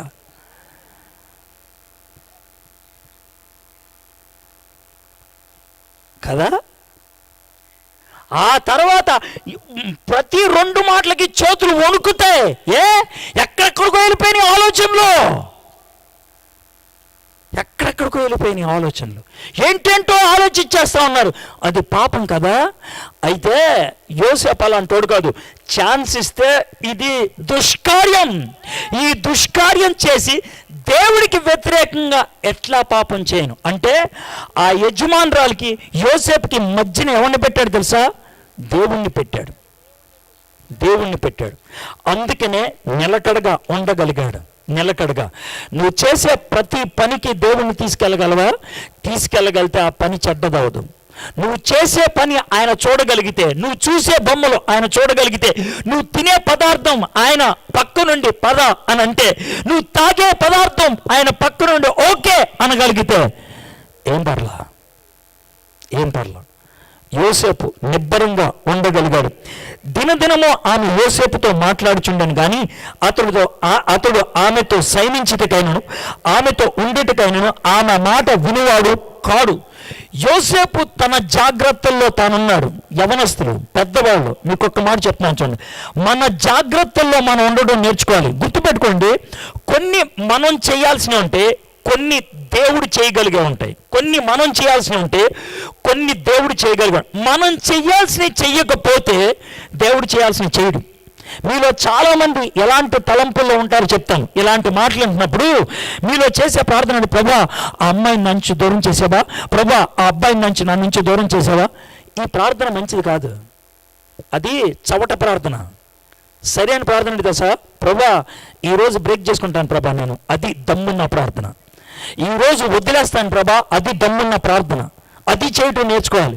నా జీవితంలో చిన్న సన్నివేశం చెప్తాను చూడండి, దాంతో మీకు అర్థమవుతుంది. నేను క్రికెట్ అంటే బాగా పిచ్చి. ఒకరోజు చదువుకున్నాను, 5 రోజుల్లో పరీక్ష. అయితే ఆ రోజు మ్యాచ్ వస్తుంది. నేను ఏమనుకున్నానంటే 5 నిమిషాలు మ్యాచ్ చూసి ఆ తర్వాత ఆపేసి చదువుకుందాం అనుకున్నా. కానీ మీకు తెలిసిందే కదా, ఇంట్రెస్టింగ్గా ఉంది. అలా సాయంత్రం దాకా చూసా. 5 గంటలు అయిపోయింది. చాలా బాధపడ్డాను, చాలా కుమిలిపోయాను. ప్రభా ఇంకా రేపు అలా చేయకూడదు అని అనుకున్నా. తర్వాత రోజు పొద్దున్నే 10ంటికి మ్యాచ్ స్టార్ట్ అవుద్దంటే 9:30కి మోకరించి ప్రార్థన చేశా. ప్రభా ఈరోజు మ్యాచ్ మీదకి నా దృష్టి వెళ్ళటానికి వీల్లేదు, నేను టీవీ పెట్టను. చాలా స్పష్టంగా నేను టీవీ పెట్టను. టీవీ స్విచ్ కూడా కాదు, ప్లగ్ కూడా పీకేసి చదువుకుంటూ ఉన్నా. అయితే నాకు శోధన వచ్చింది. ఎలా అంటే, మ్యాచ్ 10 గంటలకు స్టార్ట్ అయింది. పావు గంట తర్వాత పక్కింటోడు టీవీ సౌండ్ పెట్టాడు. పక్కింటోడు టీవీలోంచి గట్టిగా చప్పట్లు నిలబడుతున్నా. అరే 4ఆ 6ఆ అవుటా? మళ్ళీ చదువుకున్నాను. పావు గంట తర్వాత మళ్ళీ అరుపు. ఇందాక 4ఆ ఇప్పుడు 6ఆ? ఎక్కడ చదువుతాను? చదవను. 40 నిమిషాలు ప్రతి అరుపుకి ఇదేంటి, ప్రతి అరుపుకి ఇదేంటి, ఇదే టెన్షన్. ఆ టెన్షన్లో ఉంటే 40 నిమిషాల తర్వాత ప్రభా నేను నా టీవీ ఆపేశాను. పక్క టీవీ నా వల్ల కాదు, అది నా చెవులో భయంకరంగా వినబడుతుంది. నువ్వేం చేస్తావో నాకు తెలియదు, నువ్వు నాకు సహాయం చేయి, గట్టిగా ప్రభా నువ్వు నాకు సహాయం చేయి అని చదువుకోవడం మొదలుపెట్టా, మనసుని నిబ్బరం చేసుకొని. ఆ తర్వాత గంటన్నర అయింది అని కూడా నాకు తెలియదు. ముఖం అంతా చెమటలు పట్టేసింది. మా అక్కోళ్ళ ఇంట్లో ఉన్నా, రే అంత చెమటలు పడుతున్నారా, కనీసం మొహం కూడా తుడుచుకోవా అని అన్నది. అప్పుడు మొహం తుడుచుకొని టైం చూసా, 1:30 దాటింది. ఎవడు ఆపేశాడు ఫ్యాను అని అరిచా. ఫ్యాన్ ఆపేశారని అప్పుడు తెలిసింది. ఎవరు ఆపేశారు ఫ్యాన్ ఎవడాపేను రా, 1:30 అయింది, కరెంట్ పోయింది అని. అంటే మా ఇంట్లో టీవీ నేను ఆపితే పక్కింట్లో టీవీ ఎవడాపాడు? దేవుడు. ఎలాగా? కరెంట్ తీశాడు. నువ్వు చేయగలిగేది నువ్వు చేస్తే, నువ్వు చేయలేని దాన్ని దేవుడు చేస్తాడు. నువ్వు చేయగలిగేది నువ్వు చేయాలి. యోసేపు ఆ జోలికి వెళ్లకుండా పక్కకి వెళ్ళిపోతున్నాడు, అది ఆయన చేయగలిగేది. అయితే దేవుడు కాపాడుకుంటూ వచ్చాడు. ఈరోజు చాలా స్పష్టంగా ప్రశ్న ఆలోచిస్తా, నేను చేయగలిగేదేంటి, నేను మానుకోగలిగేదేంటి, నేను ఆపుకోగలిగేదేంటి, నేను వద్దని చెప్పగలిగేదేంటి, నేను మొదలు పెట్టగలిగేదేంటి? బైబిల్ తీసి చదువు, అది నువ్వు చేయగలిగేది. అర్థమయ్యేటట్లు చేసేది దేవుడు. మోకరించి నోరు తెరిచి ప్రార్థన చేయి, అది నువ్వు చేయగలిగేది. మాటలు అందించేవాడు పరిశుద్ధాత్ముడు. సువార్త చెప్పడానికి పక్కోడి దగ్గరికి వెళ్ళు, మాటలు అందించేది ఆయన. పాపం చేయడానికి ఈ దినాన్న ఒక స్వస్తి చెప్పు, నీకు శక్తినిచ్చేది ఆయన. నువ్వు చేయగలిగేది నువ్వు చేయి. ప్రభువా నేను వెళ్తున్నా, దా నాతో పాటు, నేను ఇది మొదలు పెట్టా, సహాయం చేయి. సరే ఇలా చేస్తా ఉందా. అట్లుండగా ఒకనాడు అతడు తన పని మీద ఇంట్లోపలికి వెళ్ళినప్పుడు ఇంటి మనుషుల్లో ఎవరునో అక్కడ లేరు. అప్పుడు ఆమె అతని వస్త్రము పట్టుకుని తనతో శయనింపమని చెప్పగా అతడు తన వస్త్రమును ఆమె చేతిలో విడిచిపెట్టి తప్పించుకొని బయటకు పారిపోయాను. చిన్న పాపాన్ని తప్పించుకోవటం అలవాటు చేసుకుంటే పెద్ద పాపం తప్పించుకోవటం సులభం. చిన్న పాపాన్ని తప్పించుకోవటం అలవాటు చేస్తే పెద్ద పాపం తప్పించుకోవటం సులభం. ప్రతిసారి ఆమె అడిగినప్పుడు తప్పించుకొని వెళ్ళిపోయాడు. ఈసారి ఆమె అడగల, మీద పడిపోయింది. అలాంటి పరిస్థితుల్లో ఆయన బట్ట ఊడితే పర్లా, నా బట్టలు పీకేసుకుంటే పర్లా, పారిపోయాడు. బయటికి పారిపోయాడు. ఎందుకో తెలుసా? చిన్న పాపాన్ని తప్పించుకున్నాడు కాబట్టి పెద్ద పాపాన్ని తప్పించుకోవటం సులభమైంది. అయితే అట్లుండగా ఒకనాడు అతడు తన పని మీద ఇంట్లోకి వెళ్ళినప్పుడు ఇంటి మనుషుల్లో ఎవరునో అక్కడ లేరు. అప్పుడు ఆమె అతని వస్త్రం పట్టుకొని తనతో సైనించమని చెప్పగా అతడు తన వస్త్రమును ఆమె చేతిలో విడిచిపెట్టి తప్పించుకొని బయటకు పారిపోయాను. చివరి మాటలు చూడండి, తప్పించుకొని బయటకు పారిపోయాను. అసలు మనం చదివినట్లయితే యోసేపు తప్పించుకోవాలి. యోసేపుని ఏం చేశారు తర్వాత చెప్పగలరు? తర్వాత ఏం చేశారు? జైల్లో పెట్టారు. జైల్లో పెట్టినోడిని తప్పించుకున్నాడు అంటారా? జైల్లో పెట్టినోడిని పారిపోయారంటారా? కానీ ఇక్కడ ఎందుకు నా పదం ఉపయోగించారు? తప్పించుకున్నాడని ఎందుకు ఉపయోగించారు? పారిపోయారని ఎందుకు ఉపయోగించారు? ఆయన తప్పించుకుంది పాపం నుంచి, పారిపోయింది అమ్మాయి దగ్గర నుంచి, వెళ్ళింది జైల్లోకి. ఈ లోకములో జైల్లోకి వెళ్ళినా పర్లేదు, కానీ పాపంలోకి వెళ్ళటం మంచిది కాదు. ఈ లోకములో కష్టంలోకి వెళ్ళినా పర్లేదు, కానీ దేవుడికి వ్యతిరేకంగా బతకటం వేస్ట్. ఆయన చాలా స్పష్టంగా అర్థం చేసుకుని, నాకు ఇదొద్దు, నాకు ఈ శాపం వద్దు, నాకు ఈ పాపం వద్దు, నేను కష్టంలోకి వెళ్ళినా పర్లా, చచ్చిపోయినా పర్లా, నా శరీరం ఆహుతి అయిపోయినా పర్లేదు, నన్ను నలగొట్టేసినా పర్లేదు, నన్ను చంపేసినా పర్లేదు, నన్ను జైల్లోకి తీసుకెళ్ళినా పర్లేదు, నా జీవితం పవిత్రంగా ఉండాలి, నా జీవితం పవిత్రంగా ఉండాలి. యేసయ్య కోసం, దేవుని కోసం జీవించాలని కంకణం కట్టుకున్నాడు. అందుకనే యోసేపుని దేవుడు ఆశీర్వదించాడు. ఈ రాత్రి నేను మిమ్మల్ని ఈ ప్రశ్న అడుగుతున్నాను. దేవుడు నిన్ను ఆశీర్వదించాలని కోరుకుంటున్నాడు. అయితే ఆయన పెట్టే పరీక్షల్లో నువ్వు గెలవాలి. యోసేపు 2 పరీక్షల్లో గెలిచాడు. ముందు పేదరికం అనే పరీక్ష పెట్టాడు, గెలిచాడు. తర్వాత ఐశ్వర్యం అనే పరీక్ష పెట్టాడు, గెలిచాడు. అందుకే యోసేపుని ఉన్నతమైనటువంటి పరిస్థితుల్లోకి తీసుకెళ్ళిపోయాడు. దేవుడు నీకు పెట్టే పరీక్షల్లో నువ్వు గెలుస్తావా?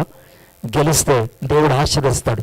బైబిల్లో ఉన్నటువంటి మహానుభావులందరూ కూడా పరీక్షల్లో గెలిచినటువంటి వాళ్ళే. మహానుభావులంతా ఆ పరీక్షలను ఎదుర్కొన్నటువంటి వాళ్ళే. ఈ రాత్రి ఏం చెప్తావు? మా పెద్ద పాప ఒక చిన్న అనుభవం మీతో చెప్పి నేను ముగిస్తాను. మా పెద్ద పాప ఇప్పుడు డిగ్రీ చదువుతుంది, షారన్ దాని పేరు. 8వ క్లాస్ చదువుతున్నప్పుడు జరిగిన విషయం. తను చదువుతున్నటువంటి స్కూల్లో 8వ క్లాస్ పాస్ అయితే కనుక పెద్ద ఆహ్లాదకరంగా జరుగుద్ది అనమాట. కాబట్టి ఆ రోజు సాయంత్రం 6 గంటలకి 5:30కి అట్లా ఫంక్షన్, పేరెంట్స్ తల్లిదండ్రులు అందరూ కూడా వెళ్తారు. అది 2 గంటలకు వెళ్ళిపోవాలి, మేము 5:30కి వెళ్ళాలి. దానికి మంచి బట్టలు అవి తీసుకున్నాం, అంతా అయిపోయింది. 4 ఆ ప్రాంతాల్లో అది ఇంట్లోనే కనబడింది. ఏమ్మా ఎందుకు వెళ్ళదు స్కూల్ కన్నా అంటే, లేదు పప్ప నేను మీతో పాటు వస్తానంది. అట్లా కదా మీకు ఏవో ఆటల పోటీలు అన్నీ ఉంటాయి కదా, నువ్వు ఎందుకు వెళ్ళదన్న. నాకు ఇష్టం లేదా అని ఉంది. ఎందుకు ఇష్టం లేదమ్మా, ఎందుకు ఇష్టం లేదా అన్న, ప్రాబ్లమా అన్న సమస్య అంటే, ఏం లేదు పప్ప అని ఒకలాగా అంది. చెప్పమ్మా అని అన్నా. వింటావా అని అన్నది. అని అంటే వింటానమ్మా అన్నది. అప్పుడు నా దగ్గరకు వచ్చి, పప్ప ఈరోజు మా స్కూల్లో అందరూ క్లాస్ వాళ్ళంతా కలిసి ఒక పని చేయదలుచుకున్నారు, అది నాకు ఇష్టం లేదు అన్నది. ఏంటమ్మా అంటే, ఫైర్ ఇంజిన్ అంటారు కదా, మంటలు వస్తున్నప్పుడు ఆర్పడానికి దాన్ని ఆర్డర్ చేశారు, అది తీసుకొస్తారు. అది నీళ్లు కొడతా ఉంటుంది, అందరూ అబ్బాయిలు అమ్మాయిలు జంటలుగా ఆ నీళ్ళల్లో తడుస్తూ డాన్స్ వేస్తారు. దాన్ని రెయిన్ డాన్స్ అంటారు. నాకు ఇష్టం లేదు పాప, అందుకు వెళ్ళట్లేదు. ఎందుకమ్మా ఎందుకు ఇష్టం లేదన్నా, నాకెవరు బాయ్ ఫ్రెండ్ లేరు పాప అని అన్నది. 8వ క్లాస్ చదువుతున్నా పాప. నాకు బాయ్ ఫ్రెండ్ ఎవరు లేరు. ఎందుకమ్మా నీకు ఎందుకు బాయ్ ఫ్రెండ్ లేరు, మీ క్లాస్లో ఎవరికి నువ్వు నచ్చలేదు అంటే, లేదు పాప 2 అడిగారు నన్ను ఉండమని, నేను ఒప్పుకోలేదు అని అన్నది. ఎందుకమ్మా అని అన్నా అని అంటే, అది అన్న మాటకి నాకు చాలా సంతోషం అనిపించింది. నేను ఆ మాట వినాలని ఆశపడ్డాను. ఏమన్నా తెలుసా, పప్ప పెళ్ళయ్యేదాకా పవిత్రంగా ఉండాలని నిర్ణయించుకున్నాను పప్ప అని అన్నది. 8వ క్లాస్ చదువుతున్నప్పుడు ఆ మాట అన్నది. పెళ్ళయ్యేదాకా పవిత్రంగా ఉండాలని నిర్ణయించుకున్నాను పప్ప అని అన్నది. చాలామంది యవ్వన పిల్లలు ఉన్నారు ఇక్కడ, మీరు ఆ మాట అనగలరా? మీ కళ్ళల్లో ఆ పవిత్రత చూడగలనా నేను? మీ జీవితంలో అలాంటి భరోసా చూడగలనా? ఆలోచించండి. దేవుడిచ్చినటువంటి ఈ జీవితాన్ని, ఈ శరీరాన్ని జంతువులాగా అమ్మేసుకున్నారా మీరు? వేరే వాళ్ళకి ఇచ్చేసుకున్నారా? తుచ్చమైనటువంటి అభిలాషలకి మీ జీవితాన్ని అప్పగించేశారా? పెళ్ళైన వాళ్ళు వేరే వాళ్ళతో గడుపుతున్నారా మీరు? వేరే వాళ్ళ గురించి ఆలోచించి మీ శరీరాన్ని పాడు చేసుకుంటున్నారా? యోసేపు అలా చేయడానికి ఇష్టపడలేదు, దేవుడు ఆశీర్వదించాడు. ఒకవేళ ఈరోజు ఈ మాటలు వింటున్నటువంటి మీలో ఎవరైనా అలాంటి స్థితిగతుల్లోకి వెళ్తే, మిమ్మల్ని కించపరిచి మాట్లాడాలని కాదు నా ఉద్దేశం, మిమ్మల్ని బాధపట్టాలని కాదు ఉద్దేశం. ఈ పరిస్థితుల్లో కూడా దేవుడు మిమ్మల్ని క్షమించడానికి ఇష్టపడుతున్నాడు. 5 వదిలేసి 6వ వారితో ఉన్నటువంటి సమరయ స్త్రీని దేవుడు క్షమించాడు. వ్యభిచారంలో పట్టుబడిన స్త్రీని క్షమించి, నువ్వు ఇక్కడ పాపం చేయొద్దన్నాడు. తప్పిపోయిన కుమారుడు దరిద్రమైన జీవితం జీవించి అనుకొస్తే తండ్రి కౌగిలించుకొని తన్ని స్వీకరించాడు. ఈ రాత్రి యేసయ్యా, నేను ఇప్పటివరకు చెడ్డ జీవితాన్ని జీవించాను, నన్ను క్షమించేసాయా, నా జీవితాన్ని పవిత్రపరచమని అడుగుతావు. ఈ రాత్రి యేసయ్య నిన్ను క్షమిస్తాడు, నీ జీవితాన్ని పవిత్రపరుస్తాడు. తలంచండి, కళ్ళు మూసుకోండి, చిన్న ప్రార్థన చేసుకున్నాం. యోసేపు బానిసగా అమ్మవేయబడ్డాడు. యోసేపుని అన్నదమ్ములే మోసం చేశారు.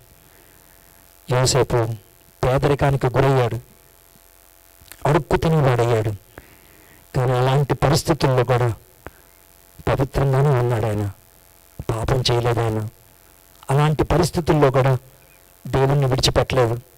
నీకు ఆకలి దప్పులు ఉండొచ్చు, అప్పులు ఎక్కువై ఉండొచ్చు, శారీరక జబ్బులు ఉండొచ్చు, ఇంట్లో ఒంటరి జీవితాన్ని జీవిస్తూ ఉండొచ్చు, ప్రతి ఒక్కళ్ళు నిన్ను చీకొట్టే వాళ్ళు అయి ఉండొచ్చు, నిన్ను ప్రేమించే వాళ్ళు ఎవ్వరూ లేకపోయి ఉండొచ్చు. కానీ దేవుని ప్రేమను నువ్వు గుర్తించలేదా? దేవుని సన్నిధిని నువ్వు కోరుకోలేదా? ఒకవేళ అలాంటి పరిస్థితిలో పాపం చేయడానికి పూనుకున్నట్లయితే, ప్రభా నన్ను క్షమించవా, ఈ రాత్రి నన్ను క్షమించేసా, నీ సన్నిధి నాకు తోడుగా ఉండాలి ప్రభా, నువ్వు నాతో ఉండాలి ప్రభా, నువ్వు నాతో ఉండాలి. నా శోధనలో, నా శ్రమల్లో, నా కష్టాల్లో, నా ఇబ్బందుల్లో నువ్వు నాతో ఉండాలి యేసయ్య, నువ్వు నాతో ఉండాలి. నేను నా జీవితాన్ని పాడు చేసుకున్నాను, తప్పు చేశాను, నన్ను క్షమించేసా, తప్పుడు జీవితాన్ని జీవించాను, నన్ను క్షమించు. మనస్ఫూర్తిగా ఈ రాత్రి అలా ప్రార్థన చేయడానికి ఇష్టపడుతున్నా. యేసయ్య క్షమిస్తాడు, ఆయన తప్పకుండా క్షమిస్తాడు, తప్పకుండా క్షమిస్తాడు. నీకు నూతన జీవితాన్ని ఇస్తాడు. నీకున్నటువంటి కష్ట పరిస్థితుల్లో ఆయన నీతో ఉంటాడు. నీకున్నటువంటి శోధనకరమైన పరిస్థితుల్లో ఆయన నీతో ఉంటాడు. యేసయ్య నన్ను క్షమించు, యేసయ్య నన్ను క్షమించు. ఈ రాత్రి నాకు యేసయ్య దగ్గరికి రావాలని ఉంది, యేసయ్య దగ్గర నా జీవితాన్ని శుద్ధి చేసుకోవాలని ఉంది. ఈ రాత్రి నా శరీరాన్ని యేసయ్య మలినం నుంచి బయటికి తీసుకురావాలి, పవిత్రపరచాలి. హృదయపూర్వకంగా ఈ రాత్రి ఎవరిని ప్రార్థన చేయడానికి ఇష్టపడే వాళ్ళు ఉంటే మీ కుడి హస్తాన్ని ఎత్తి చూపించండి, మీ గురించి నేను ప్రార్థన చేస్తాను. సిగ్గుపడొద్దు, భయపడొద్దు. ప్లీజ్ ప్లీజ్ ప్లీజ్, దేవుడు మిమ్మల్ని క్షమిస్తాడు. అందరికంటే ఉన్నతమైనటువంటి ఉదాహరణగా నా జీవితాన్ని పెడతాను. నేను ఒకప్పుడు క్యాబరే డాన్సర్ని, క్లబ్లో డాన్స్ వేసేవాడిని, అమ్మాయితో నగ్నంగా డాన్స్ వేసేవాడిని. ఇది నా బతుకు. మొత్తం ఇంజక్షన్లకి బానిసాను నేను. ఒక దినాన్న చచ్చిపోదాం అనుకున్నప్పుడు నా మిత్రుడు నాకు ఏసైని పరిచయం చేశాడు. ఏసై దగ్గరికి వచ్చి, ప్రభా నన్ను క్షమించవా అని అడిగాను. ఏసై నన్ను క్షమించాడు. మీ అందరికంటే దరిద్రుని నేను, మీ అందరికంటే చెడ్డాన్ని నేను, మీ అందరికంటే మోసగాన్ని నేను. నా శరీరాన్ని ఇష్టం వచ్చినట్లు వాడుకున్నాను. కానీ ఏసై నన్ను క్షమించాడు, పవిత్రపరిచాడు. ఈరోజు గట్టిగా స్పష్టంగా ఇలాంటి మాటలు చెప్పగలుగుతున్నానంటే ఏసై నా జీవితాన్ని మార్చాడు. నీ జీవితాన్ని కూడా మార్చడానికి ఇష్టపడుతున్నాడు. ఇంకెవరినన్నారా? ప్రార్థన చేసుకుందాం. చేతులు ఎత్తిన వాళ్ళు దించేయండి. చిన్న ప్రార్థన చేసుకుందాం. ప్రార్థన చేయకముందు ఒక చిన్న విజ్ఞప్తి, జాగ్రత్తగా వినండి. ఎవరైతే చేతులు ఎత్తారో వాళ్ళు మాత్రమే ఉన్న చోటన ఒకసారి లేచి నిలబడతారా? చిన్న ప్రార్థన చేసుకొని ముగించుకుందాం. సిగ్గుపడద్దు, భయపడద్దు. చేతులు ఎత్తిన వాళ్ళు ఉన్న చోటన లేచి నిలబడండి, తలంచుకోండి, కళ్ళు మూసుకోండి. చిన్న ప్రార్థన చేసుకొని ముగించుకుందాం. ఇంకెవరినన్నారా? సందేహించొద్దు. ఏసై గౌరవించేవాడు, ఏసై క్షమించేవాడు, ఏసై స్వీకరించేటువంటి వాడు, ఏసై పవిత్రపరిచేటువంటి వాడు. ఇంకెవరినన్నారా?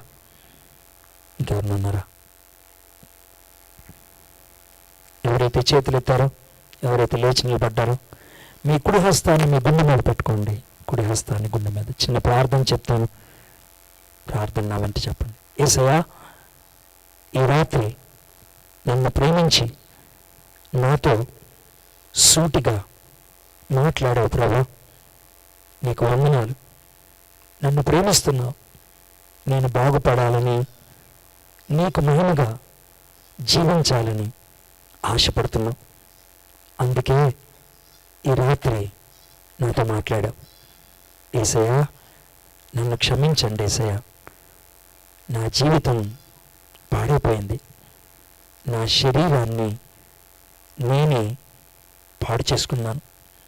నన్ను క్షమించేసయ్యా. నీ పవిత్ర రక్తాన్ని నాలో ప్రోక్షించి నన్ను శుద్ధి చేయండి. పరిశుద్ధాత్మడా, నాలో మీరుండండి. ఈనాటి నుంచి నీ సాక్షిగా, నీ బిడ్డగా జీవించటానికి కృపను చూపించండి. యేసే నామములో ప్రార్థన చేస్తున్నాను. ఆమేన్. కూర్చోండి. మా దేవా, మా ప్రభువా, వెంకటాపురం ప్రాంతంలో ఉన్నటువంటి బిడ్డలతో నేను మాట్లాడినందుకే మీకు వందనాలు చెల్లిస్తున్నాను ప్రభా. యోసేపు గురించి మాట్లాడాలనేటువంటి బలమైనటువంటి కోరిక నాకు పుట్టించావు ప్రభా. అనేక మంది ప్రభా ఈ మాటకు స్పందించి లేచి నిలబడ్డారు తండ్రి. చాలామంది వాళ్ళ ఇళ్ళల్లో కూర్చొని వినండి ఉండొచ్చు, రోడ్డు మీద వెళుతూ వినండి ఉండొచ్చు. వాళ్ళతో కూడా మీరు మాట్లాడారు ప్రభా, నీకు వందనాలు చెల్లిస్తున్నాను.